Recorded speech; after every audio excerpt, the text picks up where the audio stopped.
Je suis en train de dire, si vous travaillez avec les modules, d'accord, vous pouvez créer des attributs comme bon vous semble. On peut donner n'importe quoi comme nom d'attribut ici. D'accord? Ça va juste représenter nos éléments. Ici, notre objectif, c'est de récupérer item et tous les éléments de item. C'est-à-dire l'ID par contre de item. Et on ne peut pas mettre ID comme ça. Pourquoi? Parce qu'on avait dit l'ID est unique à une balise. On est d'accord?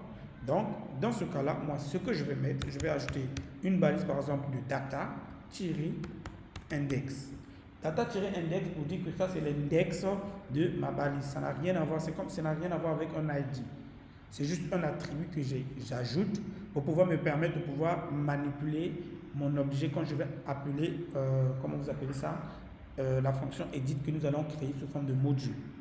On est d'accord? Ok. Oui. Data index, c'est un attribut. On avait parlé des attributs en HTML. Que les propriétés d'une balise en HTML, nous les appelons attributs. Ok. Et donc, étant donné qu'ici j'ai besoin de récupérer l'ID de mon objet que je vais modifier ou supprimer, je ne peux pas le récupérer avec l'attribut ID. C'est unique par balise. Ok. Donc, ce que moi je fais ici, je récupère ça dans une autre attribut que j'ai appelé data index. Là, vous pouvez donner ça aux deux. Exact. Je peux le donner aux deux, étant donné que data index n'est pas un ID. Donc, les deux peuvent avoir maintenant l'ID. Vous comprenez, non? Ok. Et donc, ici, je vais enlever, ici, au niveau de edit là, on va enlever notre fonction edit. Comme ça. Et ici, je vais mettre item.id cette fois-ci maintenant. D'accord? Et pareillement, ici, j'enlève celui-ci. Je peux maintenant mettre item.id. C'est bon? Donc, désormais, les éléments, l'ID de chaque, comment vous appelez ça? De chaque, excusez-moi, l'ID de chaque truc sera stocké dans la variable edit.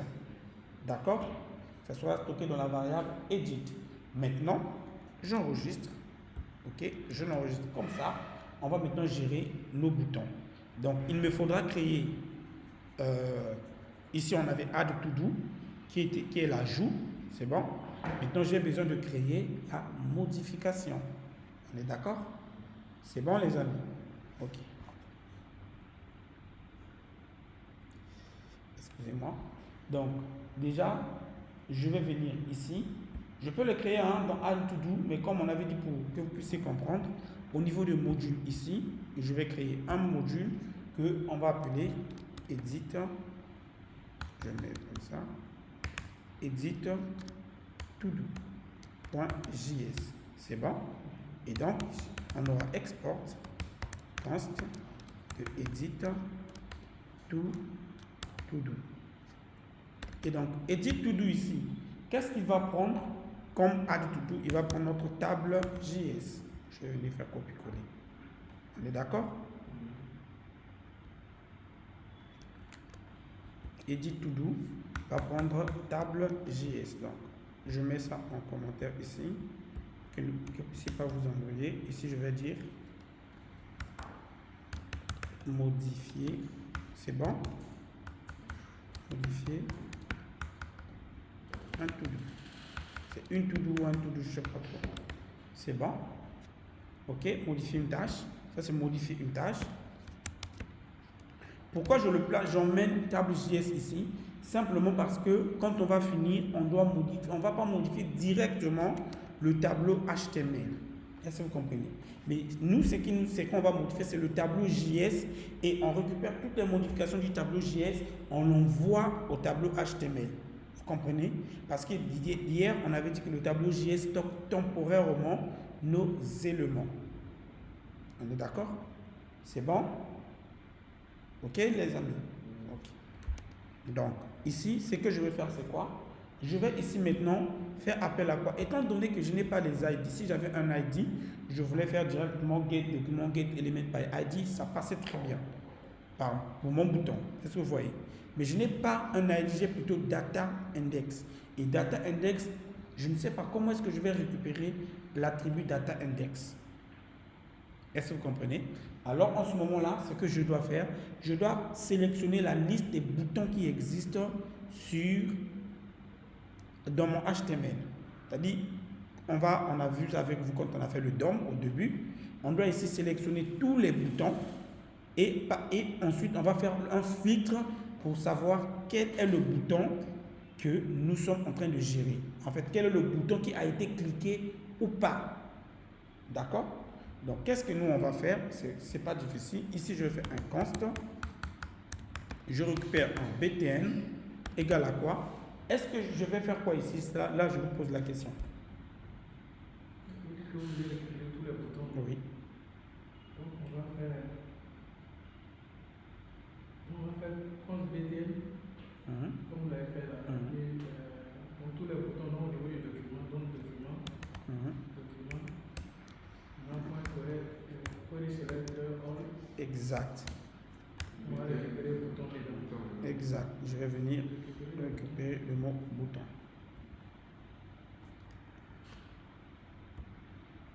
Exact. Là, on peut récupérer la liste de tous les boutons. Query, document, c'est pour dire qu'on rentre dans le document en fait.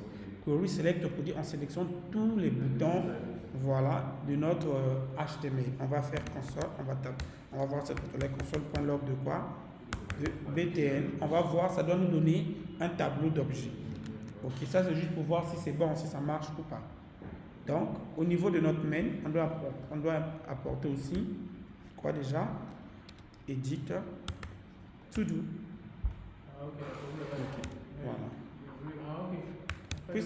Exact. Il faut le tout import de edit to do. Donc ici, on va faire.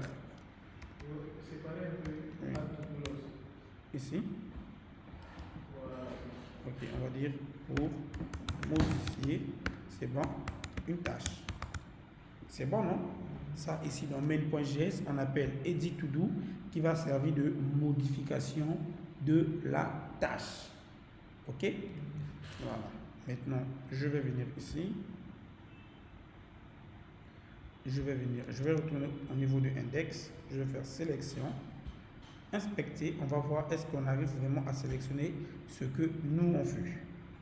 Donc, ici, si j'essaie d'actualiser. Ok, on voit bien que nous avons bouton.btn primary. Non, on a déjà un seul premier bouton qui a été sélectionné et c'est ce bouton-là.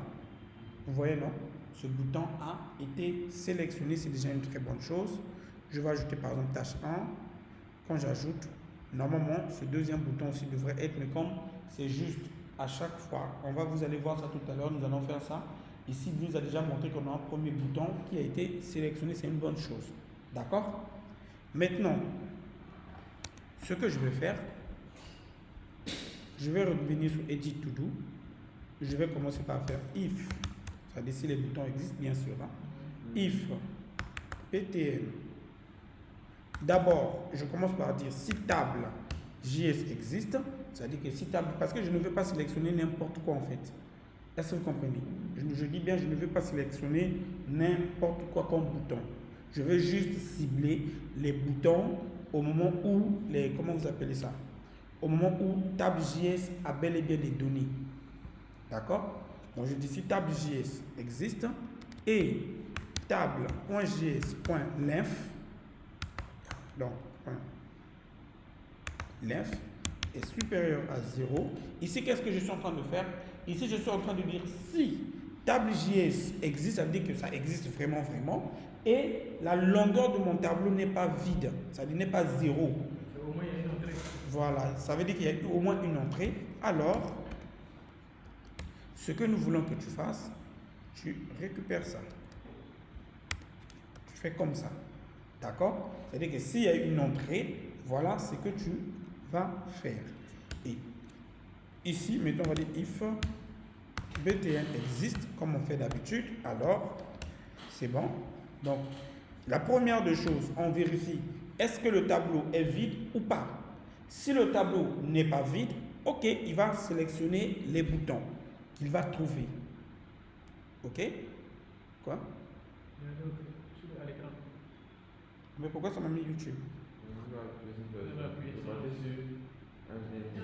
Non, c'est pas moi.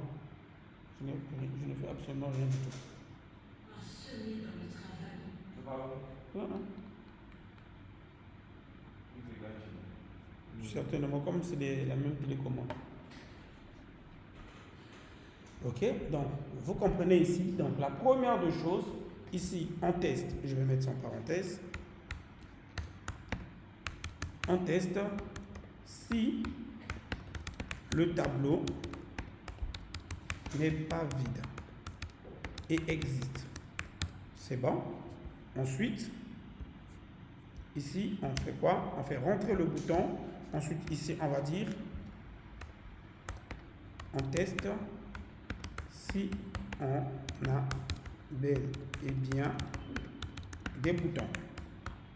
C'est bon? Donc, si on a bel et bien des boutons, ok. Est-ce que vous comprenez? Donc, la première des choses, je commence par tester. Est-ce que le tableau n'est pas vide et est-ce que ça existe? Si c'est bon, donc tu peux maintenant sélectionner la liste des boutons que tu vas trouver au niveau de ma page. Tous les boutons que tu trouves au niveau de ma page, tu les sélectionnes, sans exception. Maintenant, comment il va reconnaître que c'est tel bouton que nous on a cliqué qui contient tel type d'élément? Là, je vous pose la question. Vous me permettez de faire un cap. Oui. Parce que vous savez, je veux comprendre un peu. Excusez-moi, je veux comprendre un peu. Non, c'est bon. On a un formulaire qui est ici. On a fait tout en HTML. Exact. Ok. Maintenant, on a le bloc JS qui est là. Les deux là, on sait que c'est des modules. On Ok. les a attachés à Amen.js, exact. le bénéfice à tout ça. Ok. Un peu plus haut. Ok. Donc là, on a fait tout ça, c'est pour montrer que c'est un module ici. Ok. Maintenant, ici, c'est pour le bouton. Donc, quand on soumet le formulaire, voilà ce qu'on a. Maintenant, ici, la création du tableau, là où il est. C'est là où tu es. Table.push, on ajoute les données. Non. Où est-ce qu'on crée table.js? Voilà. On a créé table.js dans main ici. Ici, c'est là table.js. Ok, d'accord. Et on appelle ça comme paramètre dans nos fonctions en fait. Donc, on crée la table, on le fait passer pour paramètre. Exact. Mais la fonction, ok, d'accord. Là, c'est un module ici. Exact. Et la fonction, c'est là add to do. Ok. Donc, ok, d'accord. Là, il n'y a pas de souci. Tu descends? Oui.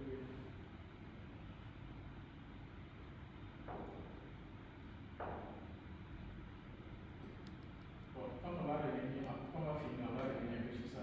On va poursuivre d'abord les petites. Ok. Allez-y, ok, donc là, le tableau existe, oui. Là, ça c'est le module. Ok. Là, on récupère tous les boutons. Dans cette boutique, quand on va cliquer sur le bouton, on le modifie. C'est ça, Non, pas qu'on le modifie. Notre objectif, c'est quand on doit cliquer sur le bon bouton en fait. Et comment, je vous ai posé la question, comment détecter que le bouton qu'on a cliqué appartient bien, par exemple, ici, vous voyez, ici, par exemple, j'ai tâche 1. Si j'ajoute tâche 2,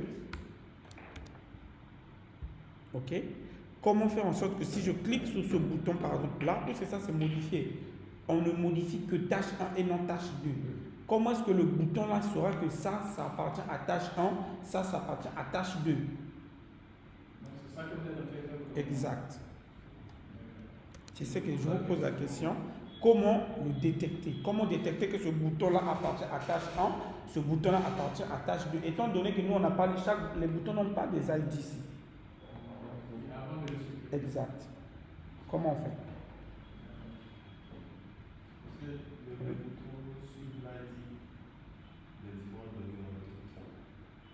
Oui, ils vont suivre ça comment?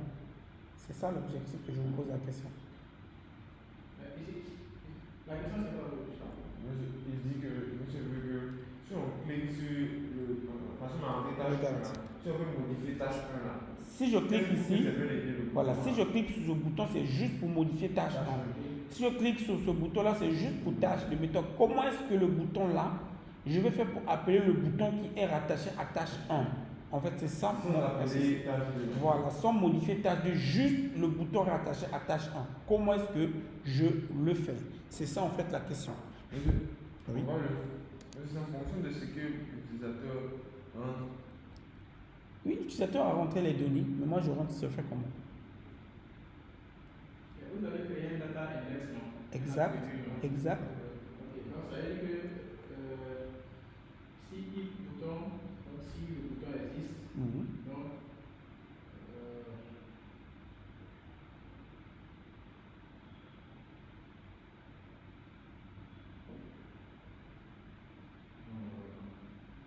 Le data index c'est le même nom partout. Qu'est-ce que vous pouvez avoir appelé sur le deuxième bouton? il y a un bouton, il y a data index, mais il y a, en fait, tu vois que le data index il a mis un truc là, Data index prend l'ID de notre objet. En fait, c'est pour dire que le bouton là est rattaché à tel objet. Maintenant, comment est-ce que l'objectif, c'est comment est-ce que je fais pour l'appeler? C'est simple. Regarde. Mes boutons n'ont pas un ID. S'il y avait un ID, je voulais faire un document get element by ID tranquillement. Mais étant donné que les boutons n'ont pas un ID, au début, je vous ai dit, on va faire appel aux attributs. Mais d'abord, on va commencer par sélectionner la liste de tous les boutons qui existent dans notre, comment vous appelez ça, dans notre fichier à page HTML. Est-ce que vous voyez? Ici, c'est ce que nous avons fait. Ici, on a sélectionné la liste de tous les boutons. Donc, y compris, quand je dis bien tous les boutons, y compris ce bouton-là. Donc, tout ce qui est bouton sur notre page a été sélectionné. On est d'accord?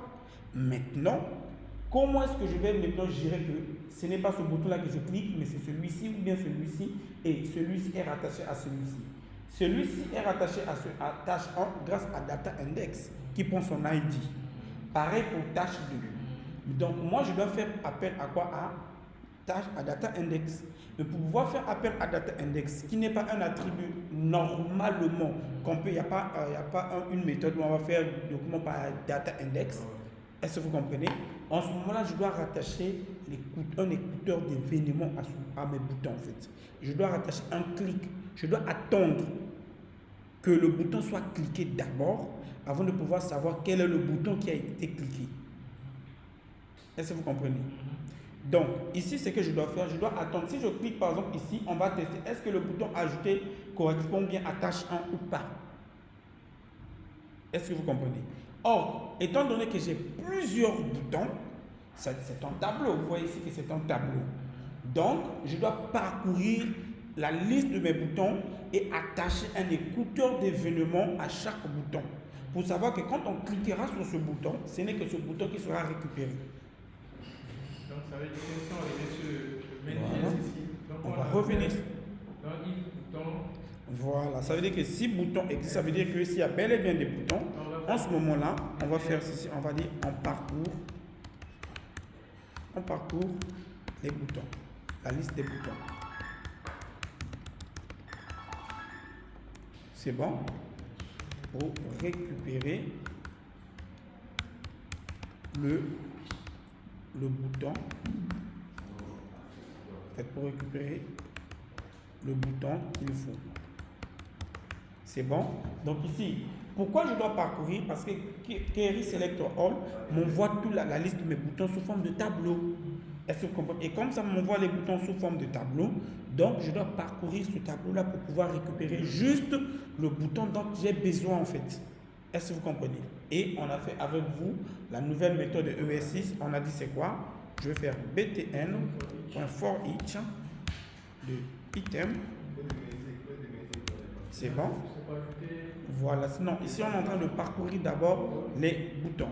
Bon, ici au lieu de faire btn comme ça, je vais mettre bouton pour que vous puissiez mieux comprendre que ça ce sont des boutons.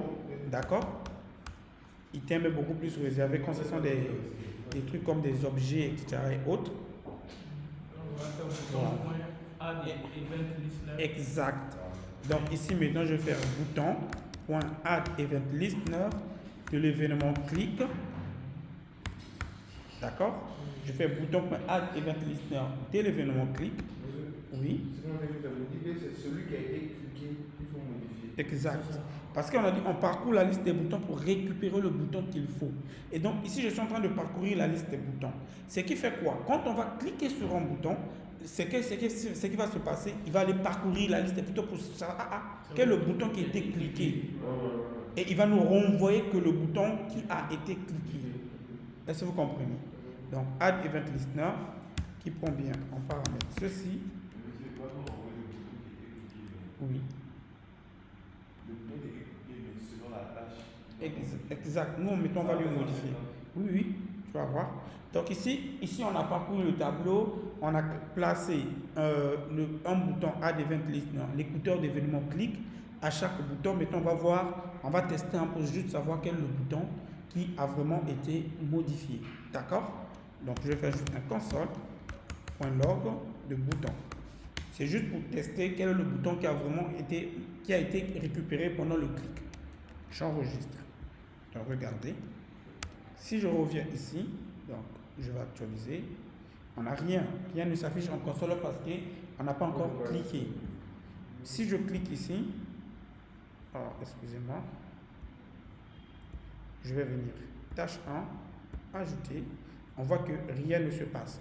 Normalement, ici, quelque chose devrait se passer. Et pourquoi? Non, le bouton ajouter aussi devait nous envoyer un console log ici. Puisqu'on a cliqué, mais ça n'a pas du tout marché. Et on doit savoir pourquoi ça n'a pas marché. On dit quoi? Ici, on a une erreur. On dit list indicated an asynchronous response by return true. Message, machin, truc. On va voir pourquoi on a une erreur. Normalement, edit to-do list devrait marcher. Et pourquoi ça ne marche pas? Vous voyez que sans introduire même sans insérer même de tâches, quand on clique sur le bouton, il envoie en même temps. Oui, ça, on va gérer ça après. Parce que je n'avais pas fait le require dans le champ. Ici, là, moi, je demande d'abord pourquoi ça ne marche pas. Étant donné que, ici, j'ai bien les données. Donc, quand je fais tâche 2, tâche 3 par exemple, vous voyez, normalement, ça devrait marcher. Étant donné que j'ai maintenant des données, mon tableau n'est plus vide. Et c'est là où je vous pose la question, pourquoi ça ne marche pas? Qui peut répondre? Je clique sur un bouton, ça devrait marcher. Pourquoi ça ne marche pas, les amis? Non, mais parce que au niveau de... Je venais sur le code là, il y avait quelque chose. Est-ce qu'au niveau de... on a mis comme ça, pourquoi ça ne marche pas?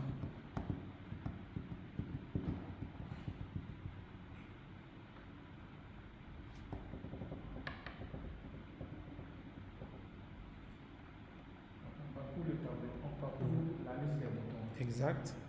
Maintenant, Je vais même enlever le if là pour tester. Regardez. On va enlever ça comme ça. Pour que vous puissiez voir. Moi, je sais où se trouve le problème et je vais vous montrer d'abord comment le corriger. J'enlève. J'enlève tout ce qui est if, les amis. J'enlève ça. Et je laisse comme ça. Ici, là, regardez ce que ça va faire. J'actualise. On n'a pas besoin de toi. Si je clique sur ajouter, bam, je récupère bien le bouton ajouter. Si je clique sur celui-ci, je ne récupère plus rien. Est-ce que vous voyez? Je clique, je ne récupère rien. Pourquoi?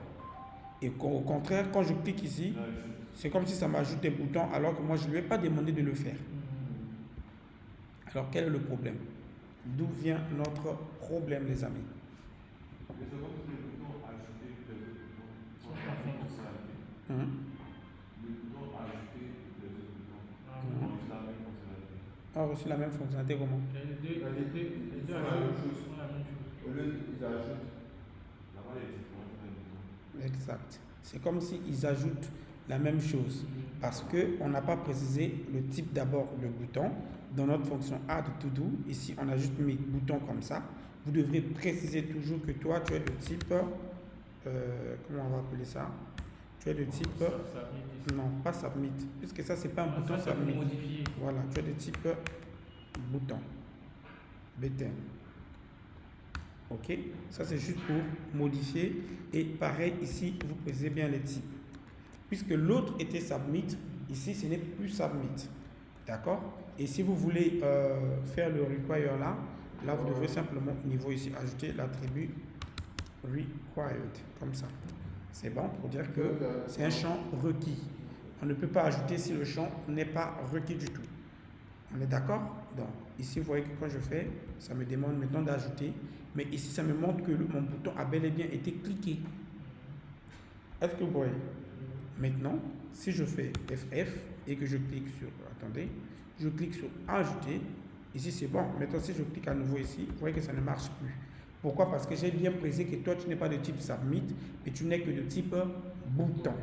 Mais le problème que moi, je vous pose, pourquoi quand je clique sur ce bouton-là, rien n'apparaît ici, contrairement à quand je clique ici, que ça apparaît. Il n'y a que ce bouton-là qui est récupéré et non celui-ci.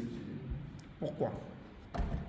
Oui, donc ça veut dire que le if, les trucs que vous avez enlevés là, vous serez obligé de ramener. Ça n'a rien à voir.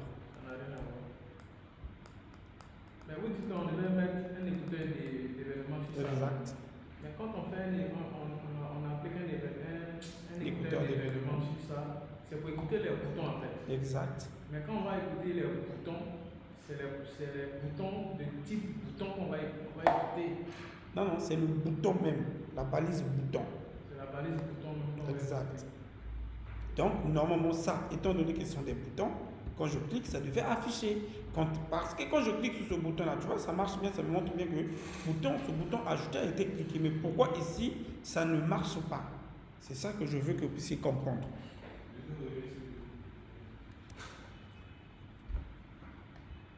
Regardez bien, c'est des boutons.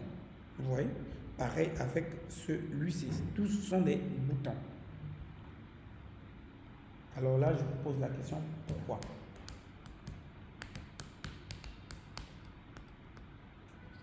Tic au tac, tic tic tic tic tic tic tic tic tic tic tic tic.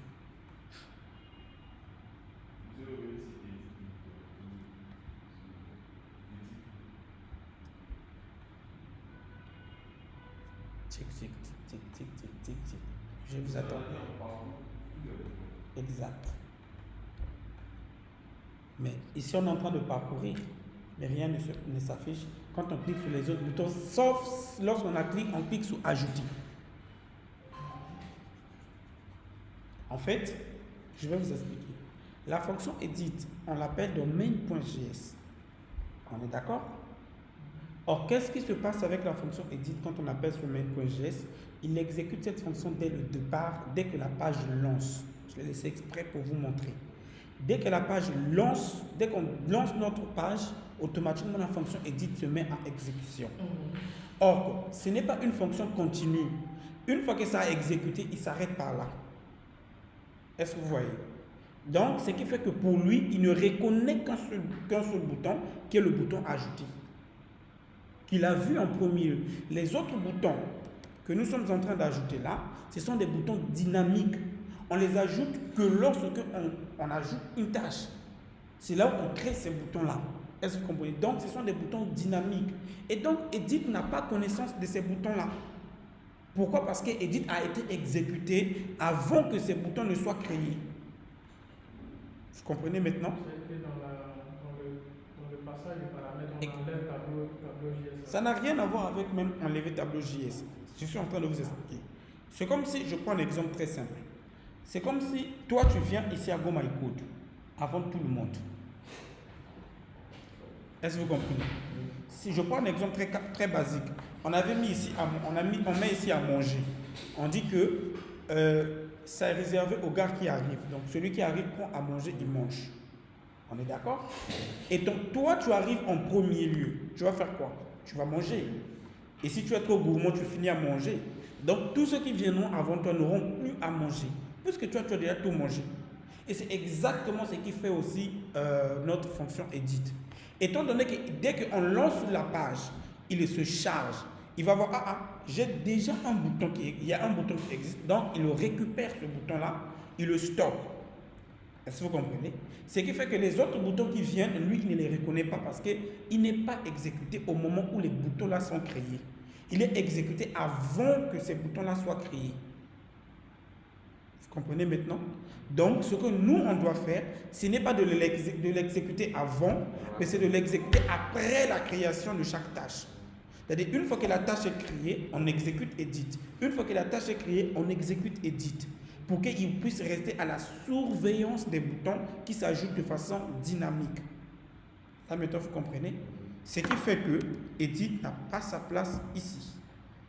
Désolé, edit. On va plutôt, je vais l'enlever ici, on va plutôt l'emmener dans Add To Do. Ici, on a ajouté bien notre tableau, tout est bon.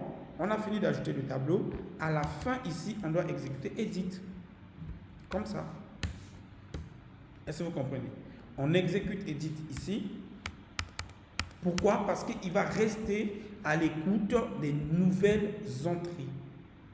Je l'ai bien porté, hein? Ok? Donc, il va rester. Donc, une fois qu'une tâche a été ajoutée, lui, automatiquement, va faire quoi? Il va faire une mise à jour. Vous comprenez? Si avant, il n'avait qu'un seul bouton, après, si on ajoute encore une autre tâche, ça devient 2 boutons. Donc, il reste à l'écoute des mises à jour de notre fonction Add To Do. Je ne sais pas si je me fais comprendre à ce niveau-là. À chaque fois. Ok, je répète, je vais aller. Regarde.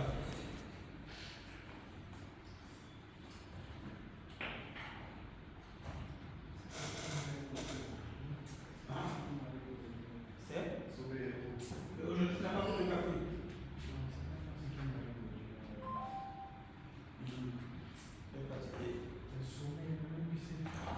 C'est le corps, ça arrive. Regardez. Ici, j'ai ma page. D'accord? Ça, c'est ma page. Au départ, la page n'a que le bouton ajouter. On est d'accord? C'est bon. Qu'est-ce qui se passe? Lorsque j'exécute Edit To Do, dès le début, ce qui se passe quoi? Il vient récupérer ce bouton-là et le place dans son conteneur, premier bouton. Ok? Donc, pour Edit To Do, il n'a que le bouton ajouter qui existe. Puisque ce n'est pas une fonction continue, ça veut dire une fonction qui s'exécute à chaque fois. Donc, pour lui dire que, ok, la page n'a que le bouton ajouter que je vois, c'est ce que moi mes yeux ont vu. Donc, je le sauvegarde pour qu'à chaque fois qu'on va cliquer sur ce bouton, moi je renvoie l'utilisateur. Vous comprenez? Maintenant, si nous on veut, excusez-moi, si nous on veut qu'il puisse prendre en compte les nouveaux boutons que nous allons ajouter au fur et à mesure, donc on doit faire en sorte que edit soit une fonction continue. En d'autres termes, une fonction de mise à jour automatiquement. Ce qui veut dire quoi? On va dire, écoute, toi tu vas rester en attente. À l'écoute plutôt. À l'écoute. Donc, ici, ce que tu vas faire, à chaque fois que là, on exécute la fonction add to do, c'est bon. Puisque la fonction add to do va ajouter des boutons, c'est bon. Donc, tu vas récupérer ces boutons-là, tu le stockes. Si une nouvelle tâche est ajoutée, tu récupères, tu stockes. À chaque fois qu'une tâche est ajoutée, on exécute Edit To Do. En d'autres termes. Dès qu'on a une nouvelle tâche, on exécute Edit To Do. Qu'est-ce que Edit To Do fait? Il va récupérer la liste des boutons à son sein. Vous comprenez maintenant? Donc, c'est une mise à jour. Ce qui fait qu'il va maintenant reconnaître la liste de tous nos boutons. Vous comprenez maintenant? Là, ça va? Ok. Donc, regardez ce qui va se passer. Regardez. Je voulais que vous puissiez comprendre un peu ce système-là parce que c'est des pièges qui viennent beaucoup, c'est une logique qui revient beaucoup en dev. Regardez maintenant, ici, il y a quoi? Hein? Non, c'est normal en fait.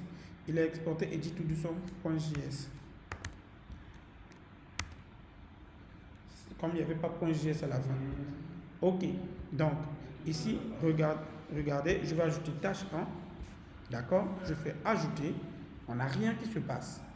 Vous voyez? Maintenant, si je clique sur celui-ci, bam, vous voyez qu'il me renvoie maintenant mon bouton. Vous voyez maintenant? Qu'est-ce que Edit fait? Il me renvoie bien le bouton. Celui-ci, on a bien notre data index ici. Vous voyez? Et si je clique sur le deuxième, bam, il me renvoie bien le bouton. Ça, c'est notre bouton close. voyez non, fatrash avec bien notre data index. Cette fois-ci quoi? Le bouton est mis à jour. Il peut maintenant écouter nos boutons. Si j'ajoute tâche 2, je fais ajouter. Vous voyez là, il me renvoie bien qu'il y a le bouton ajouter qui existe. Si je clique sur tâche 2 ici, il me renvoie bien data index 2. Vous voyez ce qu'il est en train de faire? Il est en train d'écouter les boutons maintenant parce qu'il fait un suivi en temps réel. Dès qu'il y a une nouvelle entrée, il le stocke. Dès qu'il y a une nouvelle entrée, il le stocke. C'est bon maintenant? Ok. Maintenant là, on a nos boutons qui sont mis à jour. Très bien. Maintenant, il faut récupérer juste le bouton qu'il nous faut. C'est-à-dire, par exemple, quand je clique sur celui-ci, regardez, il me retourne bien que le bouton qui a été cliqué, c'est ce bouton avec pour data index 1. Or que moi, j'ai besoin de ce 1-là pour pouvoir faire quoi? Pour pouvoir comparer ça avec l'objet de mon tableau JS. Est-ce que c'est le bon ou c'est pas le bon? Est-ce que vous comprenez? Parce que j'ai besoin de 1. 1 étant l'ID de mon objet dans le tableau JS. C'est bon? Parce que notre objet est comme ça. Regarde. Notre objet est comme ça. On a ID, par exemple 1, on a tâche. C'est tâche 1 par exemple. C'est ça, non? Et on a statut. Et par défaut, on a dit c'est en cours. Et donc, nous avons un tableau qui va avoir plusieurs objets de la même forme. Donc, nous voulons juste récupérer dans ce tableau l'objet qui possède l'ID 1. Est-ce que vous comprenez? C'est ça notre objectif. Juste récupérer l'objet qui a pour ID 1. Et donc, le modifier à la suite. Pour pouvoir faire quoi? Pour pouvoir avoir ici un champ de statut. Ici, ça sera comme ça, mais ça sera validé. Vous comprenez? Ça va? Alors, comment est-ce que je le fais? J'ai déjà l'attribut data index. Quand on a fait le DOM, nous avons vu comment est-ce qu'on peut récupérer ou bien on peut modifier un attribut. Vous vous rappelez de ça? On a fait ça avec le DOM. Ok. Donc, ici, je peux revenir sur Edit To Do. Ici, je vais enlever console. On sait déjà qu'on arrive à récupérer nos boutons. C'est bon? Donc, ce que par contre, je vais faire ici, je vais créer const de mon identifiant qui est l'ID est égal à quoi? Est égal à bouton. D'accord? Est égal à bouton, plutôt, excusez-moi. Est égal à document. Point get element by et plutôt get attribute. On va prendre get, il est où attribute?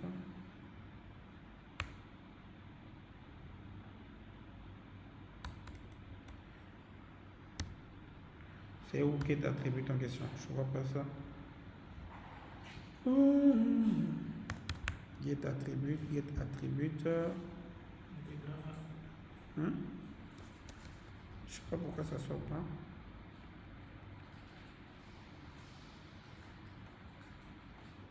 Attendez. Pourquoi tu viens pas? Pourquoi ça ne sort pas? Bon, on va le faire maintenant.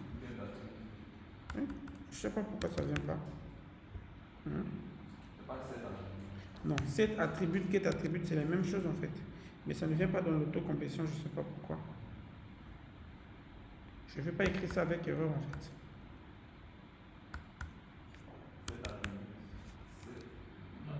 Si on met cet attribut là, ça veut dire qu'on veut créer l'attribut. Oui.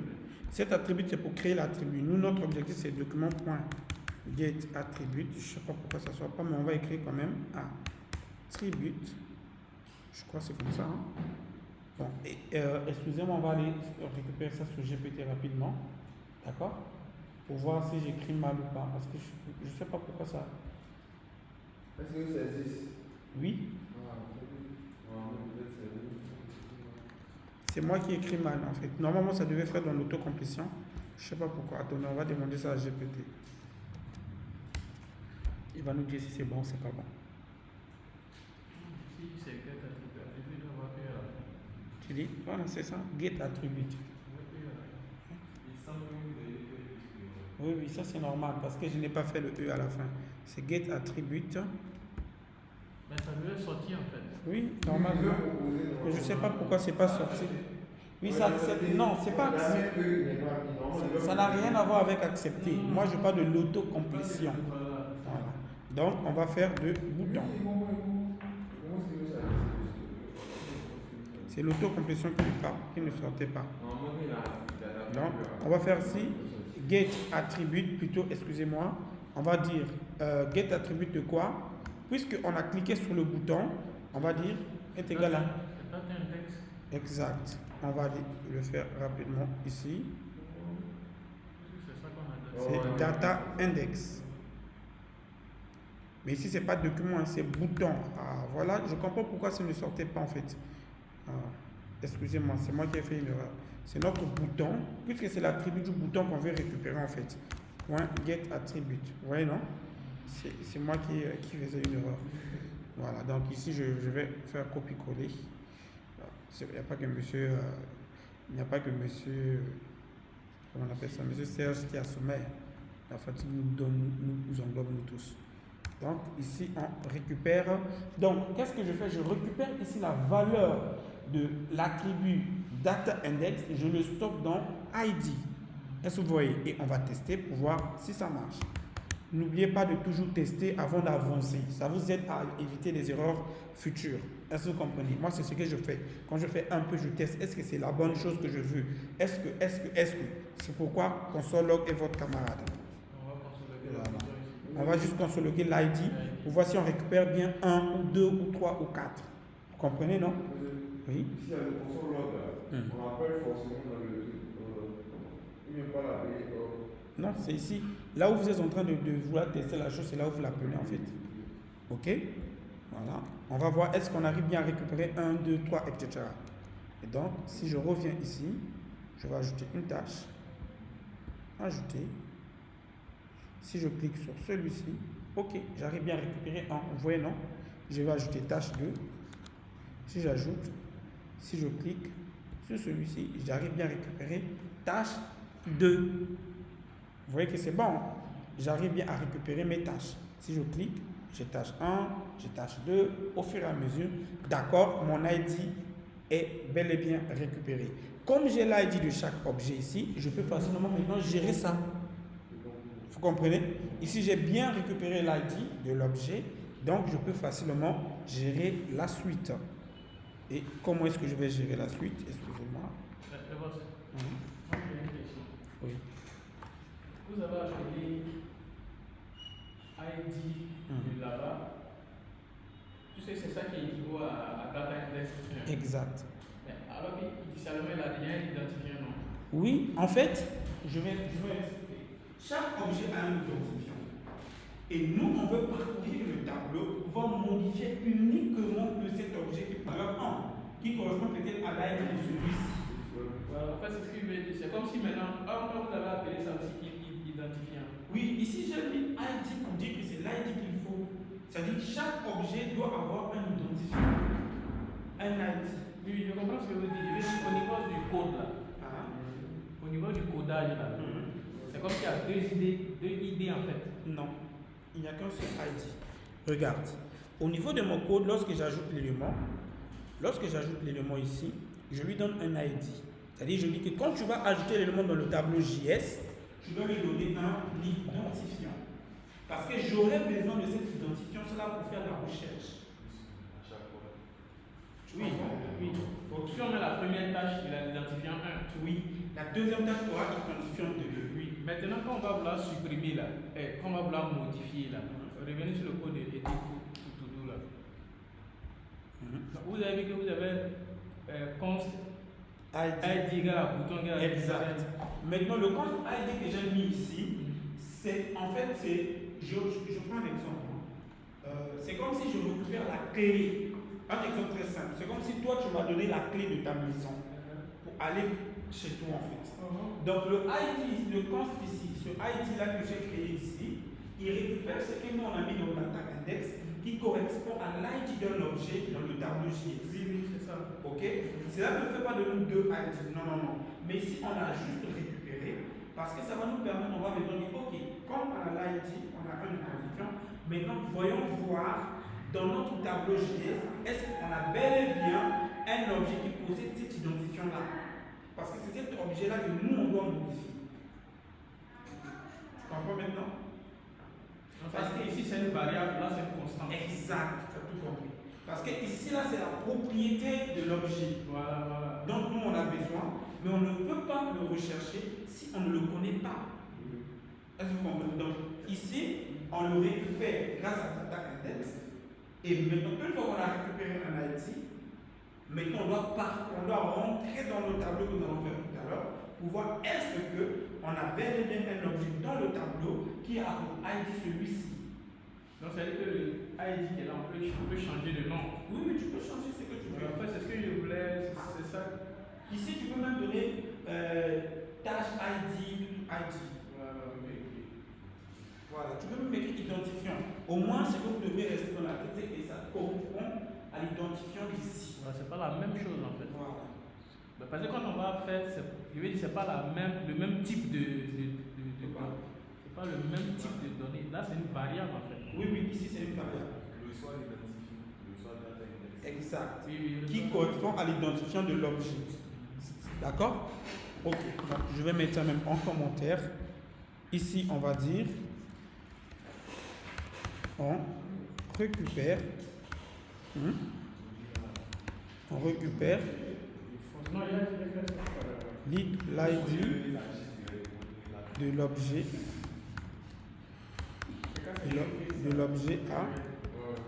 à rechercher, à modifier plutôt. C'est bon? L'ID de l'objet à modifier. Ici, quoi, il pleut? Hein? Il récupère l'ID. Ici, j'ai bien dit, on récupère l'ID de l'objet à modifier. C'est bon? L'ID, identifiant, etc. Maintenant, une fois que vous avez récupéré ça, il faut maintenant parcourir, comme j'ai dit, le tableau pour pouvoir faire quoi? Pour pouvoir rechercher quel est l'objet qui possède bien cet identifiant-là. C'est bon? Donc, je vais mettre en parcours. On va parcourir avec la méthode ES6. Exact, le tableau. On va dire par exemple JS. Plutôt, on ne va pas dire en parcours, on recherche, excusez-moi, on recherche dans le tableau JS l'objet, l'objet ayant cette ID. C'est bon? On recherche ici dans notre tableau JS l'objet qui possède cette ID que nous on a récupéré comme variable. Ok?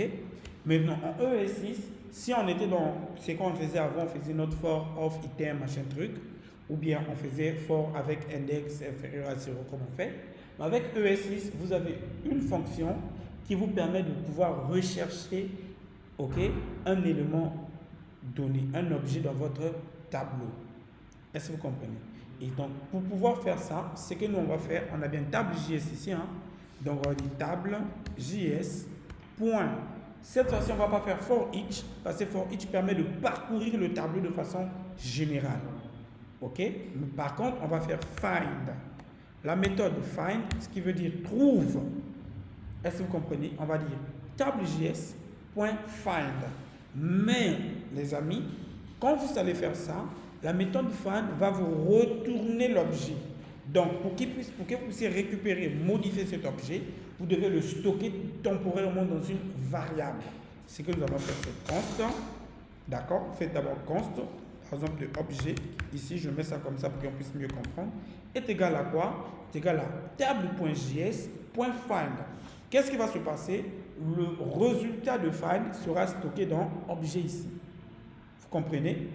C'est le résultat qui sera... Parce que si on nous dit va trouver ou bien recherche. Ça, c'est une méthode d'un objet. Oui. Non, le méthode pour pouvoir rechercher un élément dans un tableau. Est-ce que vous comprenez? Parce que notre tableau, c'est le tableau JS. On veut rechercher l'objet qui a pour ID celui qu'on a récupéré tout à l'heure, à Data Index. Donc, au lieu de faire for pour parcourir le tableau de façon générale, la méthode find de ES6 vous permet de rechercher, de cibler uniquement l'élément que vous avez besoin dans le tableau. Ça peut être un tableau JSON ou un tableau normal, simple. Vous comprenez? Ok. Donc, comme on a fait avec for each, ici aussi on va dire item, qui représente bien les éléments du tableau. Ensuite, on va dire, écoute, tu vas les trouver dans les objets, l'élément qui a item.id égal à notre ID comme ça. Pourquoi je mets item.id?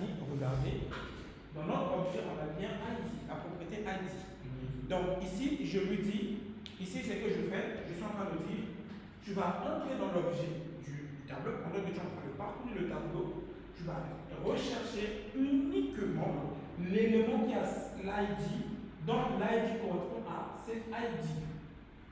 C'est tout. Et s'il le trouve, il va nous le renvoyer dans l'objet ici pour dire voilà l'élément que vous cherchez. S'il ne le trouve pas, il va dire l'objet sera vide. Pour dire objet, je n'ai pas du tout trouvé cet élément-là. C'est comme ça que la méthode find fonctionne. Vous comprenez? Alors, si on devait faire le for, on devait faire le if à l'intérieur du for. Monsieur, écrivez la syntaxe d'abord de find là. C'est ça la syntaxe de find. Quelle autre syntaxe? C'est ça. Vous mettez const, objet par exemple, que vous êtes en train de chercher, égal à quoi? Est égal à votre tableau js.find. Ici, vous avez item, c'est ça, non? Find une manière de trouver. De trouver. Le mot find, ça veut dire trouve. Continuez. Ok? Le item, c'est la même chose que j'ai mis ici. Item, bon, il n'y a plus d'espace, et vous faites comme ça, ici vous mettez condition. Voilà. C'est tout. C'est tout la méthode comment ça fonctionne. Item étant votre objet, donc si la condition n'est pas remplie, on ne retourne rien. Final utiliser plus pourquoi? Et j'ai dit tout à l'heure, ça veut dire trouve. Donc déjà le mot trouve veut dire quoi? Va chercher dans le tableau l'élément qui correspond à la condition qu'on te demande. Il trouve l'objet. Exact. Il va trouver l'élément qui correspond bien à la condition. Et nous, notre condition ici, on lui dit item.id est égal à item. Donc tant que item.id n'est pas égal à item, ça veut dire que l'élément n'existe pas dans le tableau. Il ne peut pas le trouver. Est-ce que tu comprends? C'est ça le mot find. Ça veut simplement dire trouve. Ça permet de rechercher un élément dans notre tableau JS suivant une condition. Et c'est nous, dans notre cas, on lui a donné une condition qui est recherche un élément qui a pour ID celui qu'on te donne. Je vois, moi j'ai une autre question. Oui. Au niveau de l'égal et puis la flèche là, c'est pas fonction fléchée ici. Non, non, non. Ici, c'est juste pour la condition. Okay. En fait, en sorte, c'est une fonction fléchée. En sorte, c'est une fonction fléchée, mais vous n'êtes pas obligé de faire des parenthèses comme on fait ici. Parce que lui, il fait ce qu'on appelle, je vous ai parlé de callback en fait. Il retourne un callback. Il va aller vérifier est-ce que la condition là est respectée ou pas. Si la condition n'est pas respectée, ça veut dire qu'aucun élément ne correspond dans le tableau avec ce que vous cherchez. Si la condition est respectée, ça veut dire qu'il y a bel et bien un élément qui correspond à votre condition, qui répond à votre condition, donc il vous le retourne. Vous comprenez maintenant? Non, une autre question. Est-ce que avant égal et puis la flèche là, on pouvait mettre parenthèse, ça allait passer? Oh. Avant, juste après item là, on pouvait mettre, oui, non, après item en rouge là. Ici? En rouge là. C'est ce que j'ai dit là. Oui, après, juste après, on peut mettre les parenthèses, ça va rien faire. Ici? Non, ça ne va pas passer. La condition, c'est comme ça que ça demande que ça soit. C'est bon? Par contre, vous pouvez mettre les accolades. Ici, vous pouvez mettre ça entre accolades. La condition là. Voilà. Si vous avez plusieurs conditions, en ce moment-là, vous mettez entre accolades, vous citez les conditions dernières. Accolade, mais pas parenthèse. Hein. Pas parenthèse. C'est bon? La condition fin ne prend pas les parenthèses. Vous êtes d'accord? Ça va? Okay. Donc, comme j'ai dit, il va nous retourner notre objet ici. C'est bon? Et on peut tester, est-ce qu'on arrive bien à retourner cet objet? Je vais pas à pas avec vous, pour que vous puissiez vraiment comprendre. On n'est pas pressé, l'objectif c'est que vous puissiez vraiment comprendre, parce que c'est des méthodes, je vous l'ai dit, on va beaucoup l'utiliser lorsque nous parlons de React. C'est bon? Ok. Et ici je vais faire un console pour voir est-ce qu'il me retourne bien cet élément, donc de objet. Est-ce qu'il me retourne bien l'élément que je cherche? D'accord? Je fais OK. Et regardez, ici, je vais ajouter une tâche.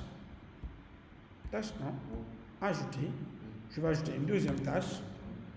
J'ajoute, c'est bon. Maintenant, je vais cliquer par exemple sur celui-ci. Edit. Ah, il me fait indefine. Pourquoi il me fait indefine? Simplement parce qu'il ne trouve pas ce que je recherche. Vous voyez, il me fait indefine. Pourquoi? Parce qu'il ne trouve pas ce que je suis en train de rechercher. Ça veut dire que pour lui, cet élément-là ne récupère pas le item.id égal à item. Alors là, je vous pose la question pourquoi? Je vous pose la question pourquoi?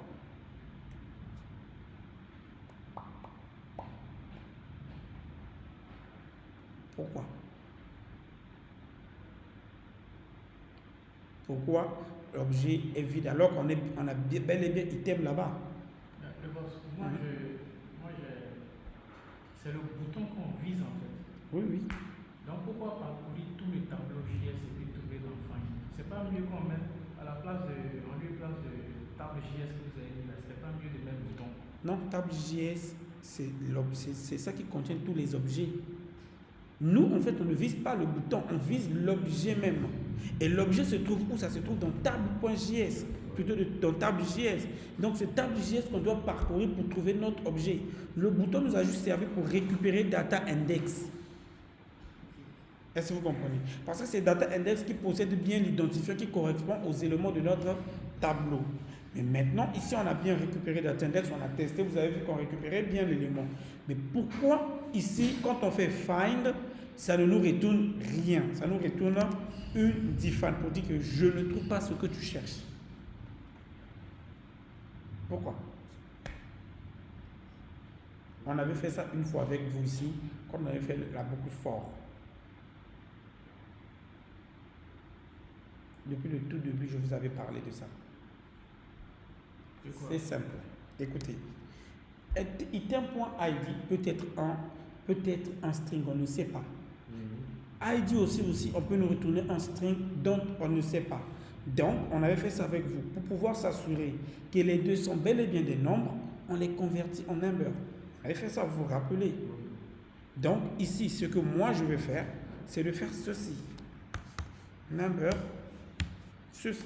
Je le convertis d'abord en valeur numérique. Et celui-ci aussi, même si tu me renvoies ça en valeur, comment vous appelez ça? En valeur, en chaîne de caractères, je veux que tu sois un nombre entier. Vous voyez? On avait fait ça, si vous vous rappelez très bien, lorsqu'on parlait des conditions if-else. On avait fait ça ici avec vous. Vous vous rappelez? Mais d'abord, moi j'ai une question. Oui. Logiquement, item ID là, c'est forcément que ça soit un nombre.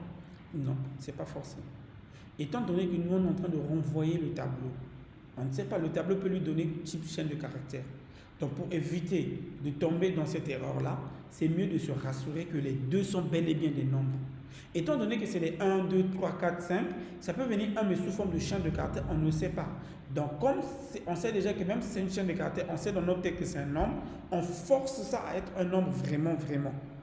En le convertissant, disons, tu prends la valeur de item.id, tu le convertis en un nombre. Même si nous, on sait pertinemment que c'est un nombre. Mais pour éviter des erreurs du genre indefine qu'on vient de faire, on le convertit en un nombre.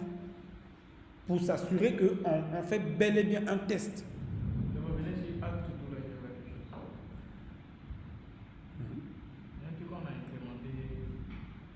C'est ça, table JS.length égale on a donné à ID.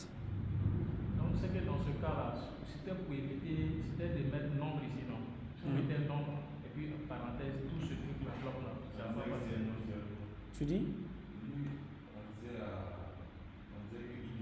Ici, là, déjà par défaut, le fait de faire table JS.length, automatiquement, il va donner ça un nombre.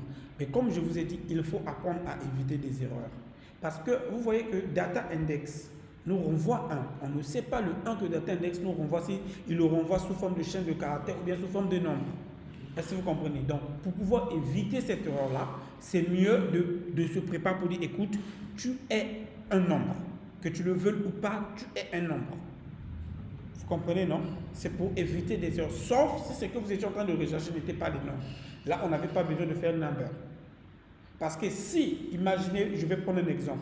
Si le tableau nous renvoie un nombre et le IT que nous on fait le test n'est pas un nombre, vous voyez que chaîne de caractères et un nombre ne peuvent pas faire la comparaison. Ça va échouer. Ce n'est que chaîne de caractères qui peut faire la comparaison avec une autre chaîne de caractères. Pareil, un nombre ne peut comparer qu'un autre nombre. Vous comprenez? C'est pourquoi ici on convertit les deux en nombres pour s'assurer qu'ils sont de même type. Vous comprenez, non? Ok. On va tester. Regardez. Je vais ajouter encore tâche 1, tâche 2. Si j'enlève ça, si je clique sur ce bouton, vous voyez maintenant que bam, ça marche. Vous voyez? Pourquoi? Parce qu'on est bel et bien sur ce qu'il faut. Et là, il me récupère uniquement tâche 1. Il me dit, voici l'objet que tu cherches. Si je clique sur tâche 2, il me récupère uniquement que tâche 2. Vous voyez? Mais j'aime par contre un petit souci. Regardez. Je vais cliquer sur le bouton supprimer qui n'a rien à voir avec modifier. Je clique ici, bam, il me renvoie tâche 1. Pourquoi? Il ne devrait pas le renvoyer. Oui, vous avez dit que, comment on appelle ça? Actuellement, nous sommes en train de faire modification, non? Oui. Donc, puisque dans les événements, on a demandé qu'il écoute les boutons. Voilà, donc si on demande qu'il écoute les boutons, Ok. supprimer sera forcément dedans, puisque le bouton. C'est un bouton. C'est un bouton. Exact. Voilà. Donc, ce qui fait que on ne doit pas écouter que des boutons, des simples boutons. On doit lui dire écoute les boutons selon un critère. Parce que je l'ai laissé pour que vous puissiez voir ces deux-là. Est-ce que vous comprenez? Donc, ce qui veut dire, pour éviter que quand on clique sur le bouton de supprimer, il nous renvoie la tâche qui ne lui a. Parce qu'ici, on est sur Edit, on n'est pas sur supprimer. Voilà, donc pour pouvoir éviter, on doit préciser quel bouton doit être pris en compte en fait. Et comment est-ce qu'on fait pour préciser ce bouton-là? C'est simple. On va juste ajouter une classe. Et donc, au lieu de faire Query Selector All de tous les boutons, on va juste faire Query Selector All de la classe, en fait, des balises qui possèdent cette classe. Vous comprenez maintenant? Voilà. Donc, ici, c'est que nous allons faire. Ici, au niveau de Add to Do, j'ai voulu que vous puissiez voir ça pour qu'on avance. Ici, vous voyez que nous avons bien BTN, BTN, BTN. Donc, ici, on peut ajouter peut-être BTN. C'est juste une classe que je mets comme ça. BTN Edit, par exemple. Et ici, on va dire BTN Delete, par exemple. Pour dire que ça, c'est le bouton pour supprimer. Vous voyez? Et donc, ici, je vais dire BTN Edit. Donc, au lieu de Query Selector All de tous les boutons, on va dire tu vas juste récupérer les boutons qui ont cette classe. C'est tout. Ce qui fait que tous les boutons qui n'ont pas la classe BTN Edit ne seront pas pris en compte dans ce cas-là, en fait. Ok? Et regardez. J'enregistre. Je reviens. J'ajoute tâche 1. Ici, si je clique sur celui-ci, on a bien tâche 1 qui apparaît maintenant. Vous voyez? Mais si je clique sur supprimer, rien ne se passe. Pourquoi? Parce que là, on lui a dit que tous les boutons qui n'ont pas classe BTN Edit ne sont plus pris en compte. Ça va maintenant? Ok. Là, on est bien. On arrive quand même à récupérer notre objet. Je suis content. Maintenant, on doit modifier le statut de notre objet. Et on va essayer de voir quels sont les statuts que nous on avait mis dans Add to Do List. On avait mis les statuts complétés, supprimés et en cours. Nous, on va prendre compléter ici. D'accord? Et au niveau de Edit to Do, on arrive bien à récupérer notre objet, hein, les amis. Donc, on va faire un test. On va dire, je vais faire ici, modifiant l'objet.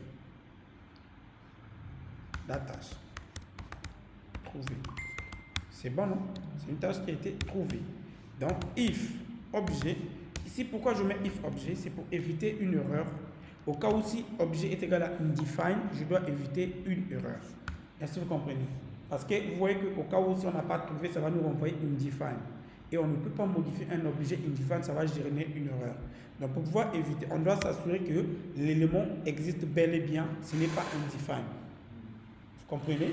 Et donc, ce qu'on va faire, on a fait comment modifier un objet avec vous ici. On avait dit pour modifier un objet, on appelle simplement la propriété qu'il faut et on lui passe la nouvelle valeur. Vous vous rappelez, non? Okay. Donc nous ici, on va juste faire objet.status Je reçois maintenant quoi? Compléter. C'est tout. Est-ce que vous comprenez? Ici, on appelle bien notre fameux objet. Et testons pour voir est-ce que ça marche ou pas. Tâche 1, ajouter, modifier. Et pourtant, je clique. Pourquoi ça ne modifie pas? Je vous demande. Pourquoi ça ne modifie pas? De toute façon, on n'a pas précisé la fonction que le bouton aura. Si, on lui a déjà dit qu'il va modifier le statut de l'objet en fait. Mais pourquoi rien ne se passe? Je vous attends. Petit quota. On lui a dit qu'il va modifier. C'est ça. Le fait de lui faire, on avait dit ça, comment modifier un élément, un objet. On passe la propriété de l'objet avec une nouvelle valeur. Et c'est exactement ce qu'on a fait. Oui, mais pourquoi maintenant ça ne s'affiche pas sur le tableau HTML? Monsieur Serge, ça devrait marcher ici. Et pourquoi on n'a rien?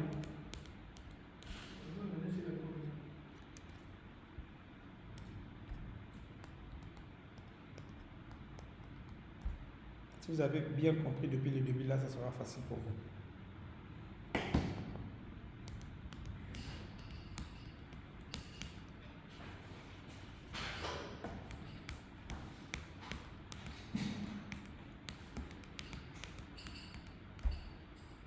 Pas d'idée?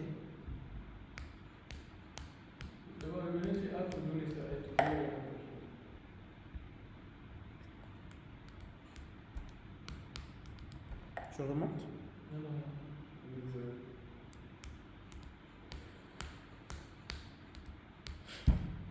Monsieur Nathanaël, une idée? Comment faire? Comment appliquer ça? Ici, on modifie bien notre objet, mais pourquoi ça ne s'affiche pas à l'écran comme on le veut?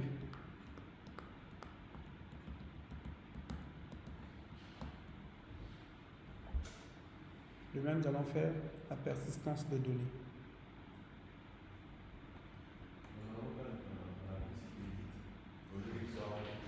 Ça doit être, ce que nous on lui a demandé, ça doit être le check circle là. Mais ici, je suis en train d'appuyer, ben, rien ne s'affiche. Alors qu'on est bien bel et bien sûr qu'il arrive à récupérer l'élément. Et là, je vous demande, Mokhtar, que faire? Serge, à court d'idée? Ok. Peut-être qu'on va ajouter, au lieu de même compléter, peut-être on va mettre item status. Ça n'a rien à voir. En fait, regardez. C'est comme j'ai dit, si vous avez compris depuis le début, ça devait être plus facile pour vous. Vous avez vu la fonction edit ici. On l'appelle où? On l'appelle dans add to do. C'est pas ça? La fonction edit, on l'appelle dans add to do. Et que fait add to do, les amis? Mais c'est où vous l'avez appelé? Je vois pas. C'est là, en bas ici. Que fait add to do? Add to do ajoute des éléments à notre objet. Et on a dit pourquoi on appelle edit to do au niveau de add to do ici, c'est pour pouvoir faire la mise à jour des boutons, c'est-à-dire récupérer les nouvelles boutons, ok, suivre les mises à jour. À chaque fois qu'il y a un nouveau bouton qui a été ajouté, lui, il le stocke. Mais c'est exactement pareil qu'on doit faire avec notre table. Ici, on n'a pas modifié la table HTML, mais on a modifié la table JS. Et la table JS, lui, il doit faire quoi? Il doit prendre ces données, il doit le renvoyer à la table HTML. Donc, de la même manière, ici, vous voyez que ici, quand on avait ajouté un objet, on avait fait cette fonction-là pour pouvoir récupérer les objets JS pour l'envoyer sur une table HTML. Donc, on doit aussi faire la même opération dans Edit to Do. Puisque ici, on a modifié l'objet, on est d'accord? Si vous regardez, une fois que je modifie ici, si je fais maintenant table JS, dans le sens de console, regardez, console.log de table JS. Regardez, je suis ici, je vais ajouter la tâche, ajouter. Si je clique ici, bon. Ah, merci.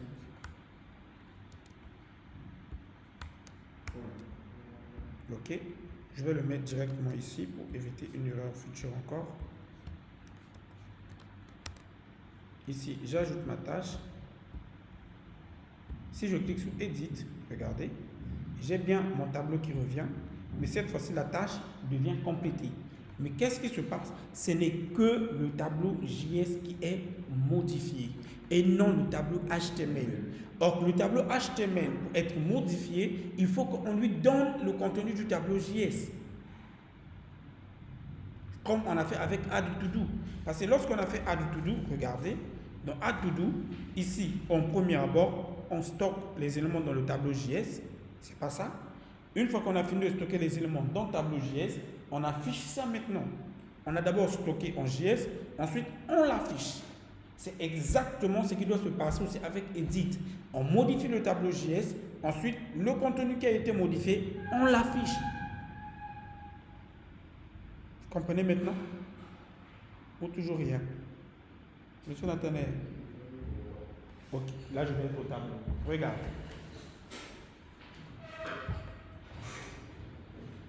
C'est du JavaScript, ça devient compliqué.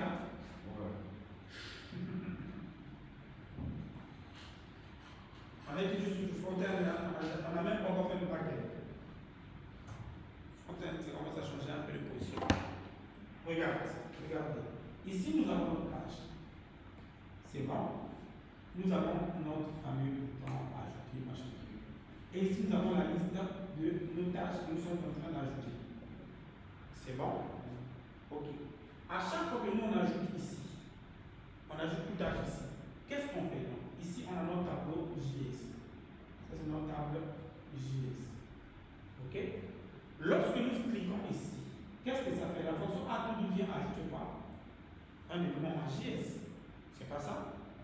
Et une fois que ça a été ajouté à JS, ce que nous faisons ensuite, c'est quoi? On récupère tout ce qui se trouve dans JS, on envoie ça sur la table HTML.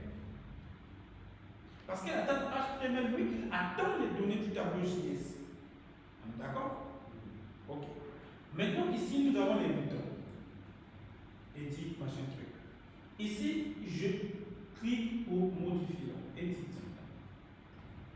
Qu'est-ce que je modifie? Je modifie la table JS. Moi, je ne modifie pas HTML. Mais je modifie cette table JS. Parce que c'est ça qui avait des éléments. D'accord? Ok? Tout le monde. Je modifie cette table JS. Mais une fois que je modifie cette table JS, je dois faire quoi à nouveau? Exact. Puisque la table HTML n'attend que les données de JS. Donc, j'ai été modifié. Je dois informer à l'utilisateur que j'ai subi une modification. Donc, écoute, les données que j'avais ont changé. Voici les nouvelles informations que tu dois afficher. Et c'est ça qui doit se passer à chaque fois. Dès que la table JS est modifiée, il doit mettre à jour la table HTML pour informer à l'utilisateur des changements qui ont été appliqués. Or, pour nous, dans notre cas, dans Edit du public que nous venons de faire, on a modifié que du JS, mais on n'a pas encore informé HTML. Ce qui fait que JS est modifié, mais HTML reste intact parce qu'il ne connaît pas si JS a été modifié ou pas. Moi, il y a une question. Oui. C'est dans quel genre de projet on trouve ces genres de choses? Donc, presque tous les projets. Tous les projets. Le projet e-commerce, Même voilà, surtout c'est beaucoup plus dans les projets e-commerce. On modifie les choses en JS et puis on vient les afficher. Exact. Non, pas de la base compagnie en JS. Par exemple, dans un projet e-commerce, tu vois, j'ai la liste des produits, je clique, ça doit informer au panier qu'il y a un produit qui a été acheté. Quand je m'en vais au panier, par exemple, je prends un exemple simple pour ceux comprendre, regardez. Je vais vous afficher le projet avec lequel je suis en train de travailler ces derniers temps. Regardez.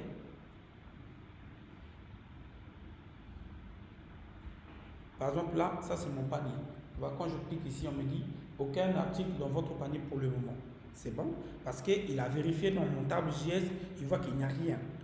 Maintenant, je vais essayer d'ajouter un élément, n'importe quoi. Par exemple, celui-ci, Samsung, machin truc. J'ajoute automatiquement, tu vois, bam, le panier prend un pour montrer qu'il y a un élément qui vient d'être ajouté. Et c'est le même scénario. C'est-à-dire, j'ai cliqué sur le bouton, j'ai envoyé sur la table JS et la table JS a informé le panier qu'il y a un élément qui vient d'être ajouté.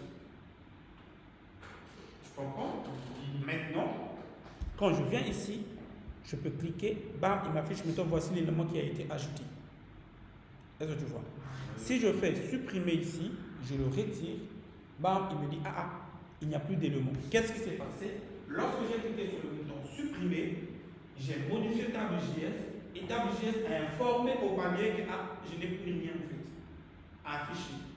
Donc, tu affiches qu'il n'y a rien, je n'ai rien. Tu vois le scénario, comment ça se passe? Donc, il y a une mise à jour qui doit se faire. Le JS est modifié et le JS met à jour le HTML. J'ai une question. Ça, c'est ce système-là. C'est parce qu'on n'a pas de base de données, c'est ça, non? Même si on a une base de données, c'est la même chose. Parce que, imaginez si on avait une base de données, notre base de données est d'abord stockée sous forme de tableau JS. Parce que quand on récupère les données dans notre base de données, on le stocke dans une variable qui est un tableau JS. Et quand on modifie une donnée, le tableau JS reçoit la modification et il dispatch. Il fait la modification au niveau de la base de données et la mise à jour au niveau de l'affichage utilisateur. Vous comprenez? Donc le tableau JS, lui, il est comme le pont entre la base de données et l'affichage HTML. Donc il va faire une mise à jour au niveau HTML pour montrer à l'utilisateur qu'il y a eu un changement et il va aussi faire une mise à jour à la base de données pour dire que les données que moi j'avais ont été modifiées, voici les nouvelles valeurs. Dans le conseil qu'aujourd'hui, si je prends un site internet, n'importe quel site internet, et si quelqu'un doit avoir une opération comme supprimer, modifier, c'est le même scénario. Exact. Supprimer, filtrer. C'est ce qu'on exact. C'est ce qu'on appelle par des opérations CRUD. Donc on a créé qui est notre ajouté, on a lu qui est affiché ici à l'écran, c'est qu'on vient de créer. Ici on est en train de faire le update parce qu'on est en train de modifier. Ensuite on va faire le delete qui est la suppression de l'élément. C'est les mêmes. C'est create, read, update and delete. On dit CRUD. Donc vous créez, vous lisez, vous mettez à jour et vous supprimez. Ce n'est pas toutes les applications qui font du CRUD. Mais si vous tombez dans une application qui fait du CRUD, c'est la logique qu'on est en train de faire. D'abord, j'ajoute, je stocke dans une table. La table, lui, il va faire la mise à jour à l'affichage. S'il y a une modification, je modifie la table JS et la table JS va faire une mise à jour à l'affichage. S'il y a une suppression pareille. Donc la table JS, lui, c'est lui qui est modifié et lui, maintenant, il doit informer ses camarades de la modification. C'est que le point de départ, le HTML, récupère les valeurs et puis l'envoie au tableau. Parce qu'à la base, le tableau JS est vide. Exact. Donc c'est le create là, la création pendant qu'il lui Exact. envoie La création, on voit les données à la il le forge là-bas. Il forge le Exact. tableau. Maintenant, les trois derniers là, tout se passe dans le Java. Dans le JavaScript. Là, et puis le renvoie. Exact, tu as tout compris. Ici, en premier, on récupère ce qui est dans le HTML pour envoyer dans le JS. Maintenant, une fois que le tableau a des données, les autres peuvent maintenant s'effectuer. Vous comprenez? Ça va maintenant? Vous voyez que ça, c'est comme on est en train de faire pour préparer déjà à une gestion de base de données complète. Oui, c'est ça. En fait, j'ai une autre question. Oui. Le boss, est-ce que la méthode que vous êtes en train de faire là, c'est l'unique méthode? Non. Le développement a plusieurs méthodes. Je suis en train de faire une méthode qui est plus simple pour vous faciliter la compréhension. Mais sinon, il y a des méthodes qui sont un peu plus complexes. Le boss, c'est un peu. Hein? C'est la méthode la plus simple qu'il y a. oui, c'est la méthode la plus simple que je suis en train de vous présenter. Non, moi je ne parle pas de la logique, moi je parle des codes utilisés. Oui, c'est ce que je dis, c'est les méthodes les plus simples. Sinon, il faut qu'on fasse des méthodes un peu plus complètes, c'est des méthodes avancées en fait. Là, vous n'allez rien comprendre du tout. Voilà. C'est pourquoi je fais d'abord le plus basique. Ensuite, vous-même, lorsque vous serez des experts, vous allez découvrir comment faire les trucs. Parce que tout ce qu'on a fait là, si c'était moi-même qui devais faire ça, peut-être en 3 lignes de code, je faisais. Mais là, vous allez utiliser quoi? Vous n'allez pas utiliser ES6? Non, là, je vais directement utiliser. C'est toujours ES6 que je vais utiliser, mais avec des méthodes un peu plus élevées en fait. Quand on dit méthode plus élevée, c'est quoi? Non, je veux savoir en fait. Parce que pour moi, en fait, je vois ça déjà comme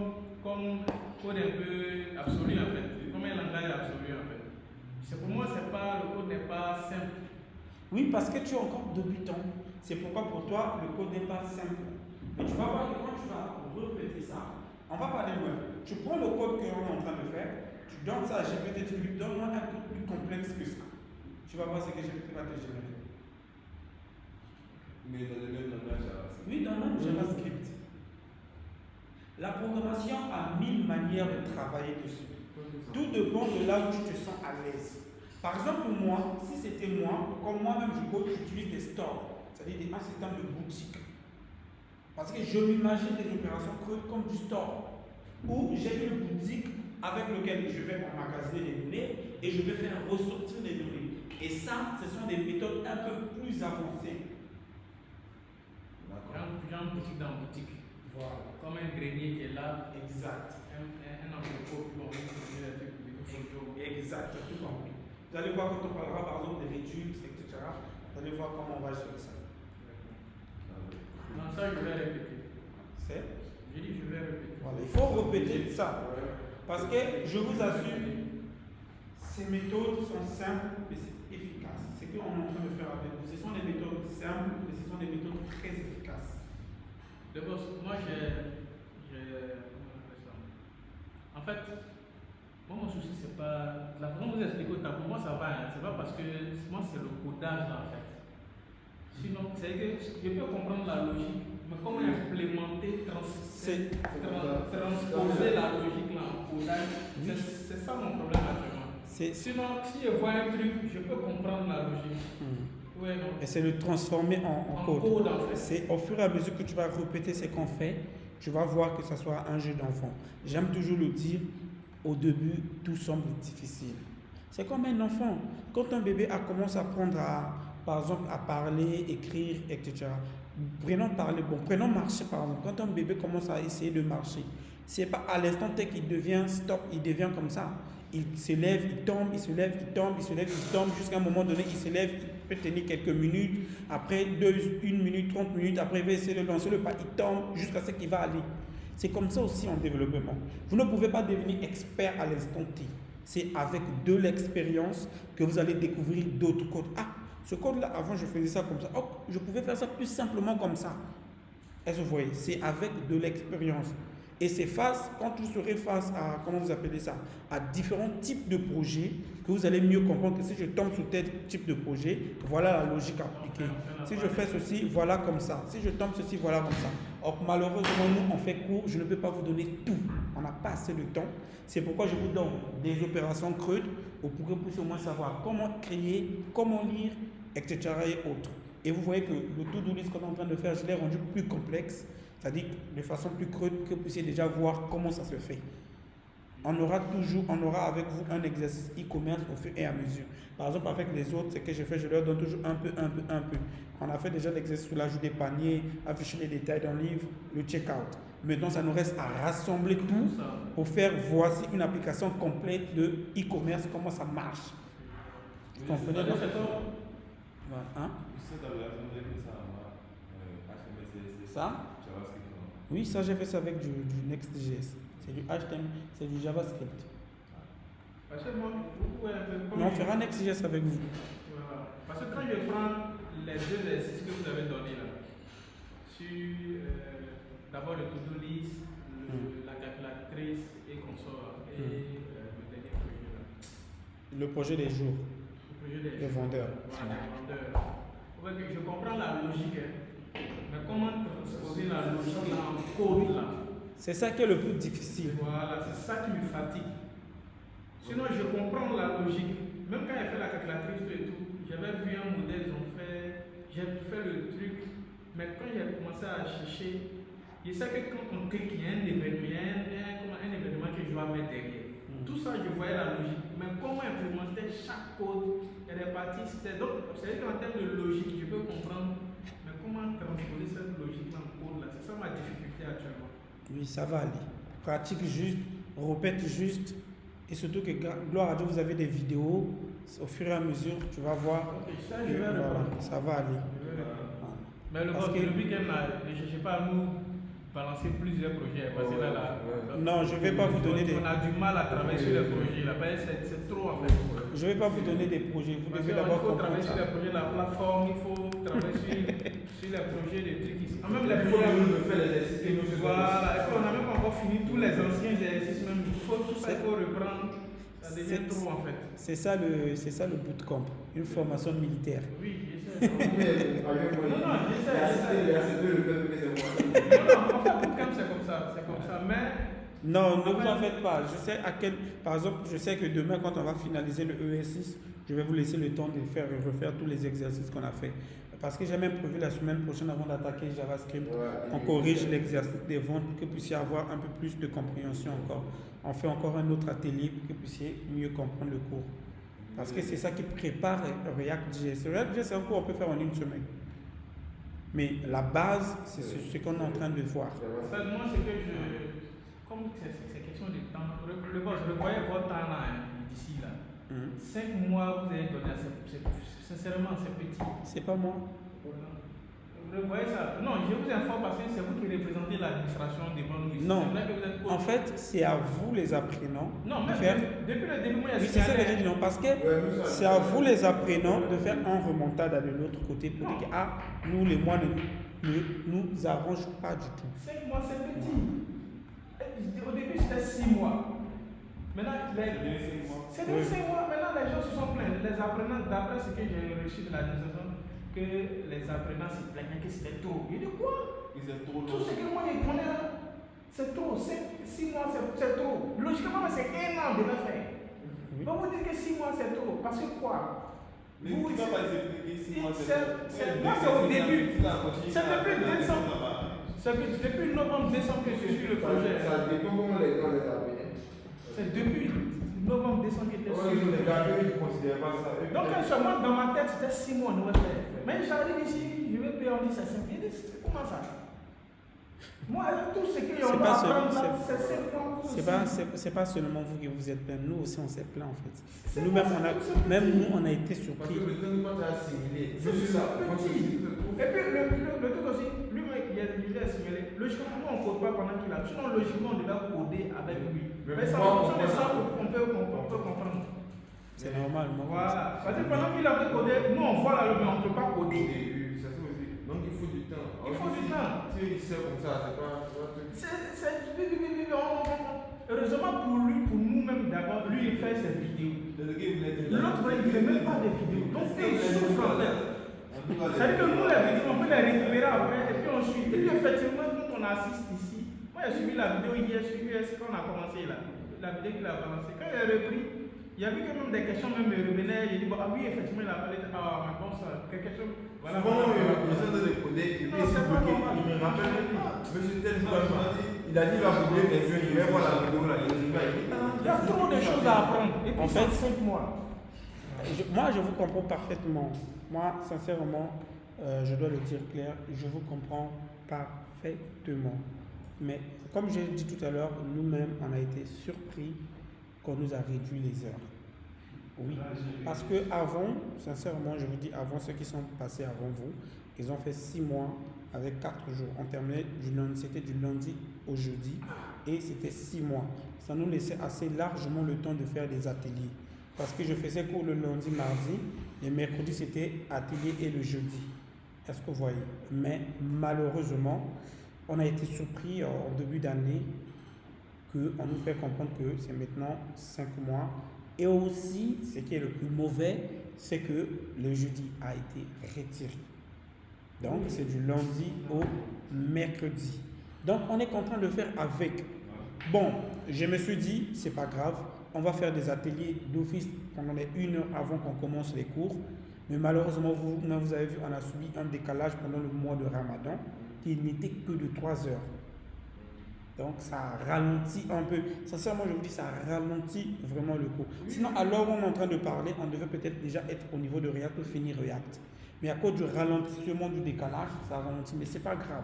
Tout ce que je peux moi vous demander, c'est d'appliquer ce qu'on répète à la maison. Prenez le temps les jeudis auxquels quand vous êtes à la maison, répétez ce qu'on fait. Voilà. Mais ne vous en faites pas. je vais essayer de faire de par moi-même, même à la fin de notre formation, pour prendre peut-être 2 ou 3 semaines, d'essayer de faire des révisions, tout. Ça va aller. C'est comme si tous ceux qui viennent ici, là, c'est qu'on serait déjà codé avant de venir. Mais quand tu arrives, En fait, j'explique. Chaque cours a des prérequis. Par exemple, le cours de soft dev, on te demande d'avoir déjà des notions en HTML, CSS et JavaScript. Moi, j'avais les prérequis avant de venir. C'est ce qu'on te demande, d'avoir ces notions-là en fait. Oui, mais je veux dire, même parce qu'en réalité, le premier mois, vous voyez qu'avec vous, on a fait pratiquement 2 mois, si je peux. HTML, CSS. Or, ça, c'est ça que j'ai dit. Or, normalement, ça, c'est un cours qu'on nous demande de faire en 1 mois. C'est-à-dire que c'est juste faire des revisions avec vous parce qu'on se dit, vous connaissez ça déjà, et bam, on attaque JavaScript. Mais étant donné que j'arrive dans une classe où vous tous, vous êtes encore novices dans le domaine, il faut vous apprendre encore ce cours-là en fait. Donc c'est à cause de ça qu'on a instauré le cours de web dev ici. C'est-à-dire parce que le cours de web dev prépare les gens à faire le soft dev. Moi, c'est ce qu'ils m'ont dit. À ma grande surprise, lui, il n'a rien fait. Maintenant, le problème, en fait, c'est quoi aussi? J'explique. Parce que même nous, personnellement, je l'ai dit, on a dit, s'il vous plaît, faites des tests. Parce qu'on ne veut pas se retrouver avec... Moi, je vous assure... je sais que ça rentre dans la vidéo, mais bref. Écoutez, moi, je vous assure que je me suis retrouvé avec des apprenants ici qui ne connaissaient même pas allumer l'ordinateur. Est-ce que vous comprenez? Ça énerve. Un cours de web dev qui vient, il dit, monsieur, c'est ma première fois d'allumer l'ordi. Et ça énerve. Sur la page, les informations qu'ils donnent, mais de rien, tu veux te reconvertir, que tu peux faire le sens, il faut les publications. Oui, marketing. Oui, maintenant mais moi, quand moi je suis arrivé, c'est lui-même qui est croisé. J'ai croisé là, d'abord il l'a vu au téléphone, elle dit non, de la façon toi tu poses tes questions là. Toi, tu ne peux pas faire le truc. Il faut venir. Toi, tu vas faire sorte pour le développement. Donc, quand je suis venu, moi, je cherche à croiser l'instructeur. Et c'est lui que j'ai vu au début. Et il m'a posé des questions. Donc, j'ai répondu. Il dit non, il n'y a pas de souci. Tu peux commencer.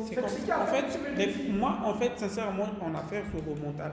Parce que ça, je vous assure que ça énerve parfois. Tu vois quelqu'un qui ne connaît absolument rien du tout. Mais le problème, en fait, c'est quoi? Le problème, c'est vous qui venez faire l'inscription.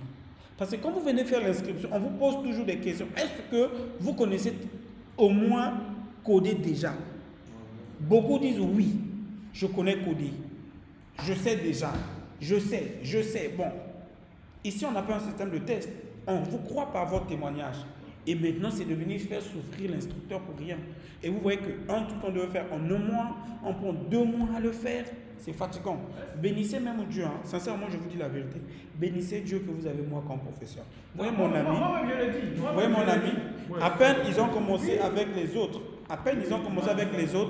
Ils sont déjà à Bootstrap. Moi, je posais question. Même pas 3 semaines, ils ont commencé avec l'autre classe, ils sont à Bootstrap. Et vous savez, lui, ce qu'il fait. Oui, et vous savez, lui, ce qu'il fait. Quand il arrive, il ouvre la plateforme. Ce qui est sur la plateforme, c'est ce qu'il vous donne. Voilà. Alors vous voyez qu'avec moi, je vous donne même des méthodes qui n'ont rien à voir avec la plateforme. Je vous montre toujours, voilà, ça c'est obsolète, ça c'est ceci, ça c'est ceci, ça c'est ceci. Je suis un visionnaire. Moi je le dis toujours, je suis un visionnaire. Comme ça, mais... C'est pourquoi depuis longtemps je me plaignais. Parce que quand je parlais, l'autre ne voyait pas en fait. S'il était là, c'est là il allait comprendre en fait.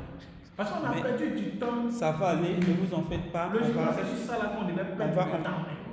Mais on a fait 2 mois sur HTML. C'est là le prophète de ton école. Ça va aller. Non, ne vous en faites pas. Vous allez sortir d'ici avec. Vous allez partir là, laissez vos vidéos, tout. Mais tout est là, c'est sur la chaîne YouTube. Toutes vos vidéos là, moi, il tout téléchargé déjà. Ne vous en faites pas, c'est sur YouTube, je ne vais jamais l'enlever. Moi, après, je vais avoir un entretien avec. Parce que même arrivé un moment, moi, je suis allé voir Andrea là. Je lui ai dit le temps que vous nous avez fait perdre là. Chercher à nous faire. Mais ils ont dit qu'ils vont le faire, non? Oui, elle a déjà informé l'autre côté, donc elle attend le retour. Non, ne vous en faites pas. Ce que je peux vous dire, croyez-moi, nous finirons notre programme. Est-ce que vous comprenez? Vous sortirez d'ici. Vous savez quoi? Vous sortirez d'ici des compétents. La seule chose que moi je vous demande, c'est pendant les jours où nous on ne travaille pas, prenez-le pour vous exercer. C'est très important. Oui, non, c'est ce que je fais. Mais C'est le très problème, c'est important. que moi, je suis plus comme les autres en fait. Excusez-moi, mais je vais dire par exemple, lui et puis l'autre, parce qu'ils vont en pas à l'école. Oui, oui. Et puis, moi, il y a des charges. Oui, toi je comprends. Voilà. Nathalie a des charges. C'est pas comme nous, ses parents qui payent. Moi, c'est moi qui ai payé. Oui, je comprends. Voilà, c'est moi qui paye tout. Donc, vous voyez qu'actuellement, pendant qu'on faisait cours, il est en train de me plaindre par rapport à ça. Oui, je C'est comprends. pas quelqu'un qui a venu payer. Je comprends parfaitement. Voilà, donc, c'est pourquoi il dit le temps, c'est pourquoi moi, il vous a demandé pardon que cette semaine, ne nous donnez pas de projet. On va Non, pratiquer cette tout ce semaine, que- moi-même déjà j'avais prévu de Voilà. ne pas vous donner un exercice à faire On va à faire à la pratiquer maison. tout ce que Voilà. vous avez au moins C'est de 7 faire les heures là. révisions, tout. Mais l'autre fois, ce que vous avez dit à moi, il est venu répondre. Moi, vous savez, je vais vous dire une chose. Je vais vous dire une chose. Non, non, non. Moi, je vais vous dire une chose. Vous savez, c'est que ma politique à moi, c'est quoi? Même si on ne finit pas selon leur temps, le temps que nous a donné le programme, mais au moins, vous puissiez être capable de créer des applications qui fonctionnent de A à Z. C'est pas nous-mêmes. Les autres choses là, vous voyez par exemple avec les petits là, quand on a fini le programme, je leur ai donné encore un mois de travail avec eux sur MySQL. Est-ce que vous voyez? Pourquoi? Parce que j'ai vu que c'est un outil qui est très important pour eux. Donc, revenez chaque vendredi, on venait ici pour faire cours de MySQL. Ça, c'est un bonus personnel que moi, personnellement, je fais souvent aux apprenants, en fait. Mais ne vous en faites pas, n'ayez pas crainte, vous allez vous en sortir. Si et seulement si vous répétez à la maison, vous créez vos propres exercices. Vous savez, moi, personnellement, c'est que moi, je faisais pour travailler. Aujourd'hui, vous avez GPT, vous en avez plein. Tu peux aller sur GPT, tu dis, à l'école, on apprend ES6. Donne-moi un exercice sans solution sur ES6. GPT va te donner un exercice. Tu essaies de le travailler toi-même pour voir est-ce que tu comprends. Maintenant, là où tu te bloques, là, maintenant, tu peux demander à JavaScript. Tu prends ta solution, tu dis, bon, voici la solution que j'ai, voici ce que j'ai essayé de faire. Où se trouvent les erreurs et comment les corriger? C'est comme ça qu'on apprend. Vous utilisez GPT pour pouvoir vous entraîner. Est-ce que vous comprenez? Ça va beaucoup vous aider. C'est compris, boss. C'est là on a noté. Ça va, mais ne vous en faites pas. Hein, ça va aller. Je vous comprends parfaitement. Ça ira. Vous serez capable de faire ça vous aussi. Moi, je le crois. Moi, c'est. Oui, grâce à Dieu. Vous serez capable de faire le truc. On peut faire ce qu'on va faire. Je me dis, le reste, ça suffit de notre apprentissage parce qu'on besoin d'avoir bien. Mais au moins, comme on a un coach, il vaut mieux lui exposer des actes. Oui, c'est comme ça. Là, s'il peut te donner des orientations, il va te donner. Tu peux le faire, de ceux qui apprennent. Oui, bien sûr. Ok, donc, ici, on revient sur notre exercice. Donc, comme on disait, l'objectif, c'est de faire quoi? Quand on fait une mise à jour, automatiquement, on doit aussi faire une mise à jour au niveau de HTML. Est-ce que vous voyez? Comme on a dit tout à l'heure. Donc, c'est que nous, on va faire ici. Vous voyez qu'ici, hier, on avait fait ça comme ça, pour faire la mise à jour ici. Et donc, pour ne pas avoir une tautologie, parce que c'est la même chose que nous allons reprendre. Vous voyez, non? Pour ne pas avoir une tautologie de ce truc-là, ce que je vais faire, je vais créer ça sous forme de fonction. Donc, A tout ici. Donc, tout ça. Je vais faire sortir edit là ici. Ça n'a pas sa place ici. La place, c'est ici. D'accord? Et donc, toute cette fonction edit là, à partir de if tab là, tout ça, je le zappe ici. Pourquoi je l'enlève? C'est juste pour ne pas avoir une répétition. Parce que après il faut encore aller faire la même chose au niveau de, comment vous appelez ça?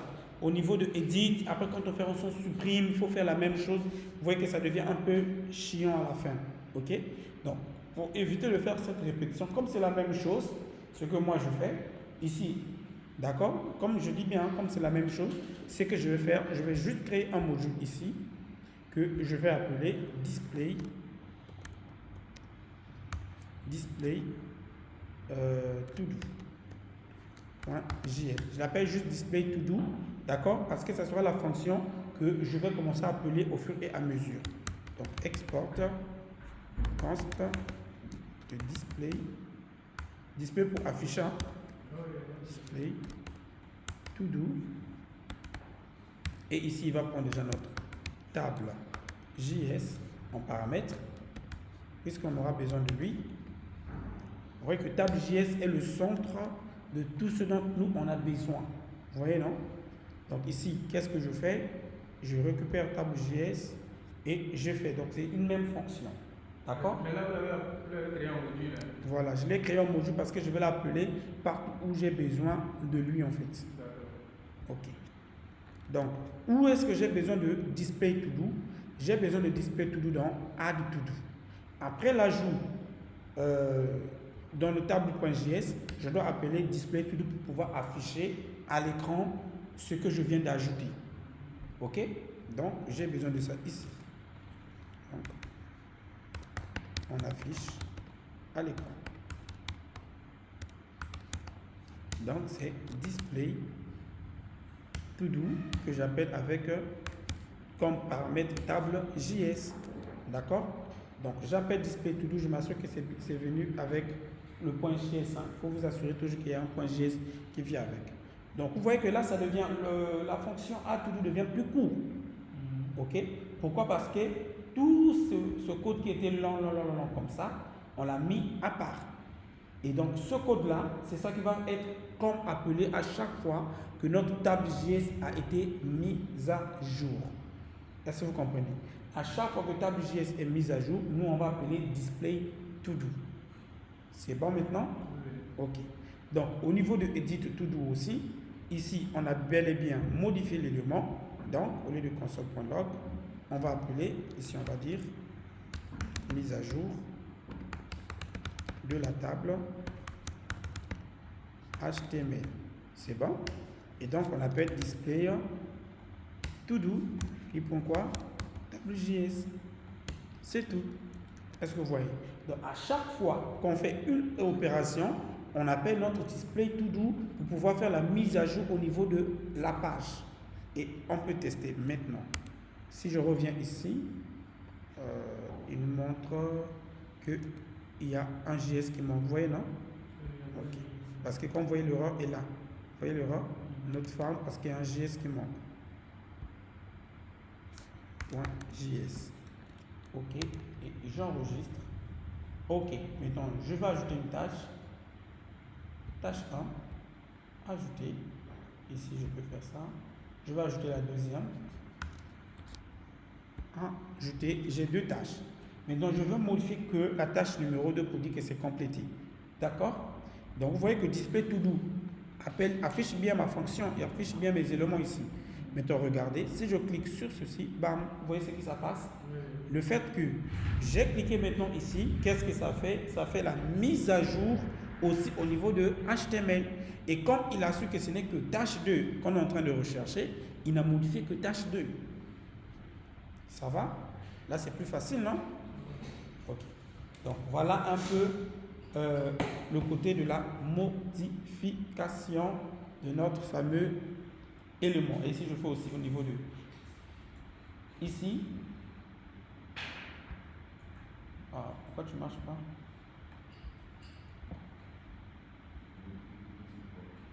Je dis? Il a fait quoi? Je n'écoute pas. Non, normalement, ça devait marcher partout. Attends, je vais essayer tâche 3. Si je clique ici, ok. Il ne fait que ça qu'une seule fois. Pourquoi? Il devrait le faire partout, en fait. Je ne sais pas pourquoi. Bon, ça, on va y revenir. Sinon, normalement, chaque fois que vous cliquez, il devrait marcher. Et je vais tester une chose pour voir pourquoi ça ne marche pas. Excusez-moi, les amis, je vais faire un console.log du table JS.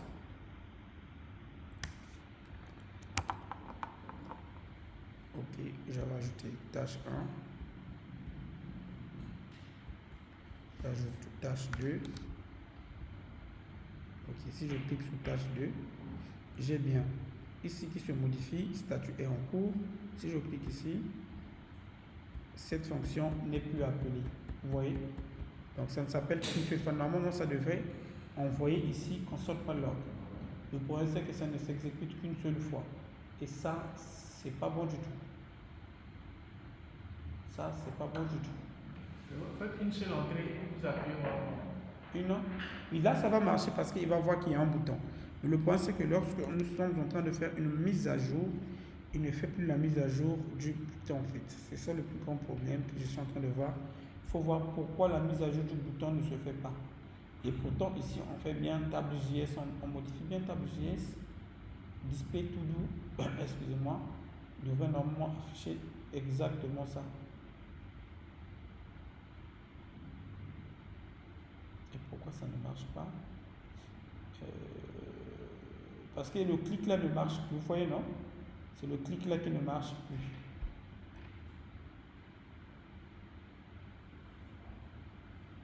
Ah ouais, je vois. En fait, c'est moi qui ai fait une erreur.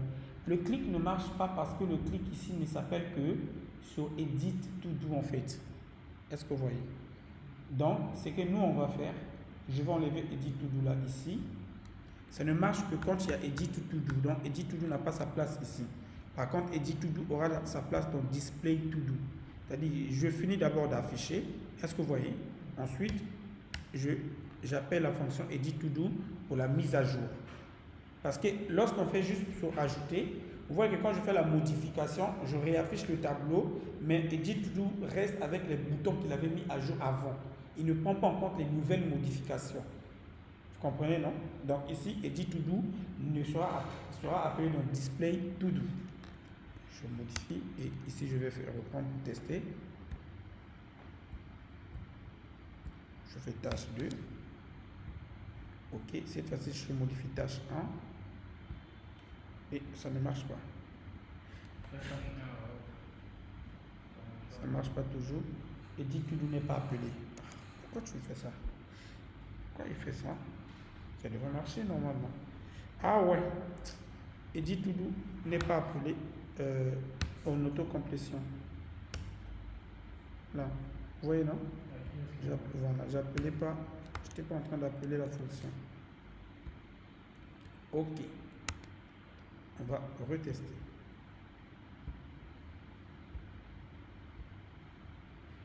Tâche 2. Ok. Maintenant, si j'appuie sur tâche 1, parfait. Parfait. Vous voyez, non? Là, maintenant, ça fait la mise à jour. Donc, tout fonctionne comme prévu, comme convenu. C'est bon? À chaque fois qu'on a une mise à jour, tout se fait très bien. Il nous marque que cette tâche vient d'être complétée. Il fait la modification. Maintenant, la suppression, bon, ce qu'on va faire sur la suppression, on supprime, on le retire carrément même. D'accord? Donc, quand je clique normalement sur le bouton ici, je dois retirer exact le produit qu'il faut. Alors, ici, je dois retirer ça. Comment? Ok. Je vais créer donc un module, mais déjà avant de créer ce module, on a notre btm delete qui est là. Donc le module va correspondre simplement à ça aussi. Je vais faire juste du copier-coller parce que c'est presque les mêmes. D'accord? Voilà, c'est presque les mêmes. Donc je vais faire delete to do.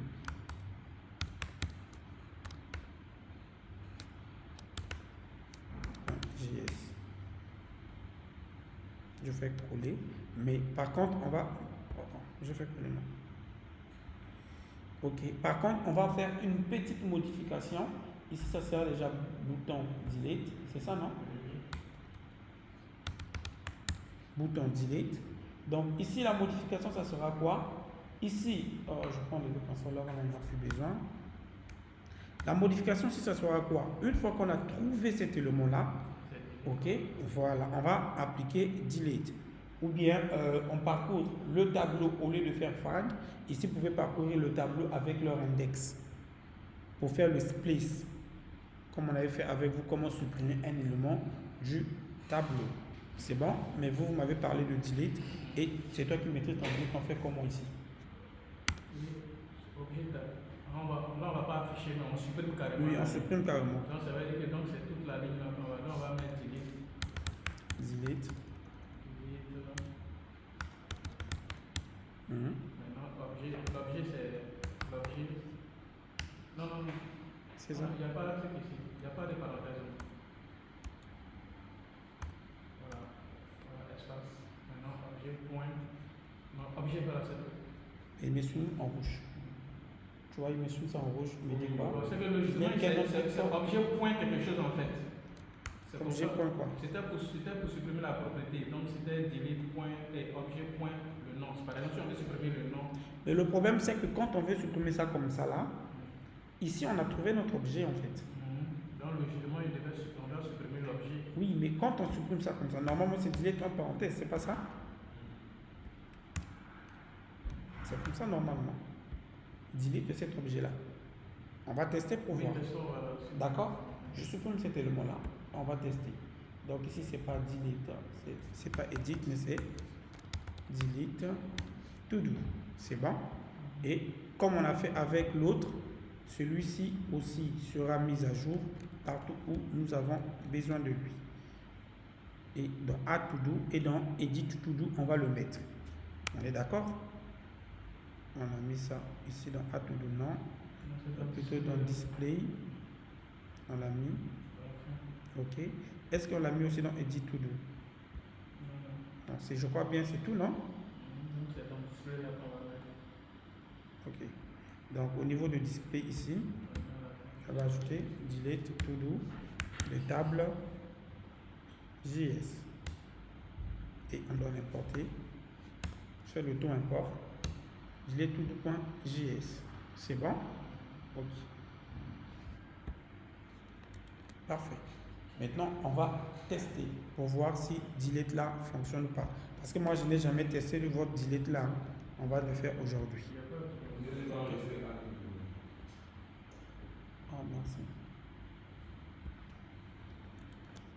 Ok, merci. Donc, testons delete. On va voir si nous affiche pas une erreur. Donc, c'est bon. Il y a un endroit où je l'ai. Oui, c'est ce que je suis en train de vouloir voir. C'est à delete to do. Si, c'est normal. Display to do. C'est bon. C'est bon. Plutôt ça a sauté où? Attendez, on va chercher ça calmement. Ça me fait comprendre qu'il y a un JS qui a sauté dans delete to do.js à la ligne 19. Ah oui, ce delete là en fait. Tu vois, là, il voit ça comme étant une erreur. Voilà, ce delete là, exact, il le voit comme étant une erreur. Donc, il nous faut savoir comment gérer ça. C'est vous qui connaissez comment maîtriser votre delete là. Moi, je ne l'ai jamais utilisé. Non, c'est ce qu'ils ont mis ici. Mais en fait, ici, ils ont supprimé simplement que le nom. La propriété, une propriété de. Mais pas supprimer l'objet. Oui, je vois. J'ai fait, ici, quand j'ai fait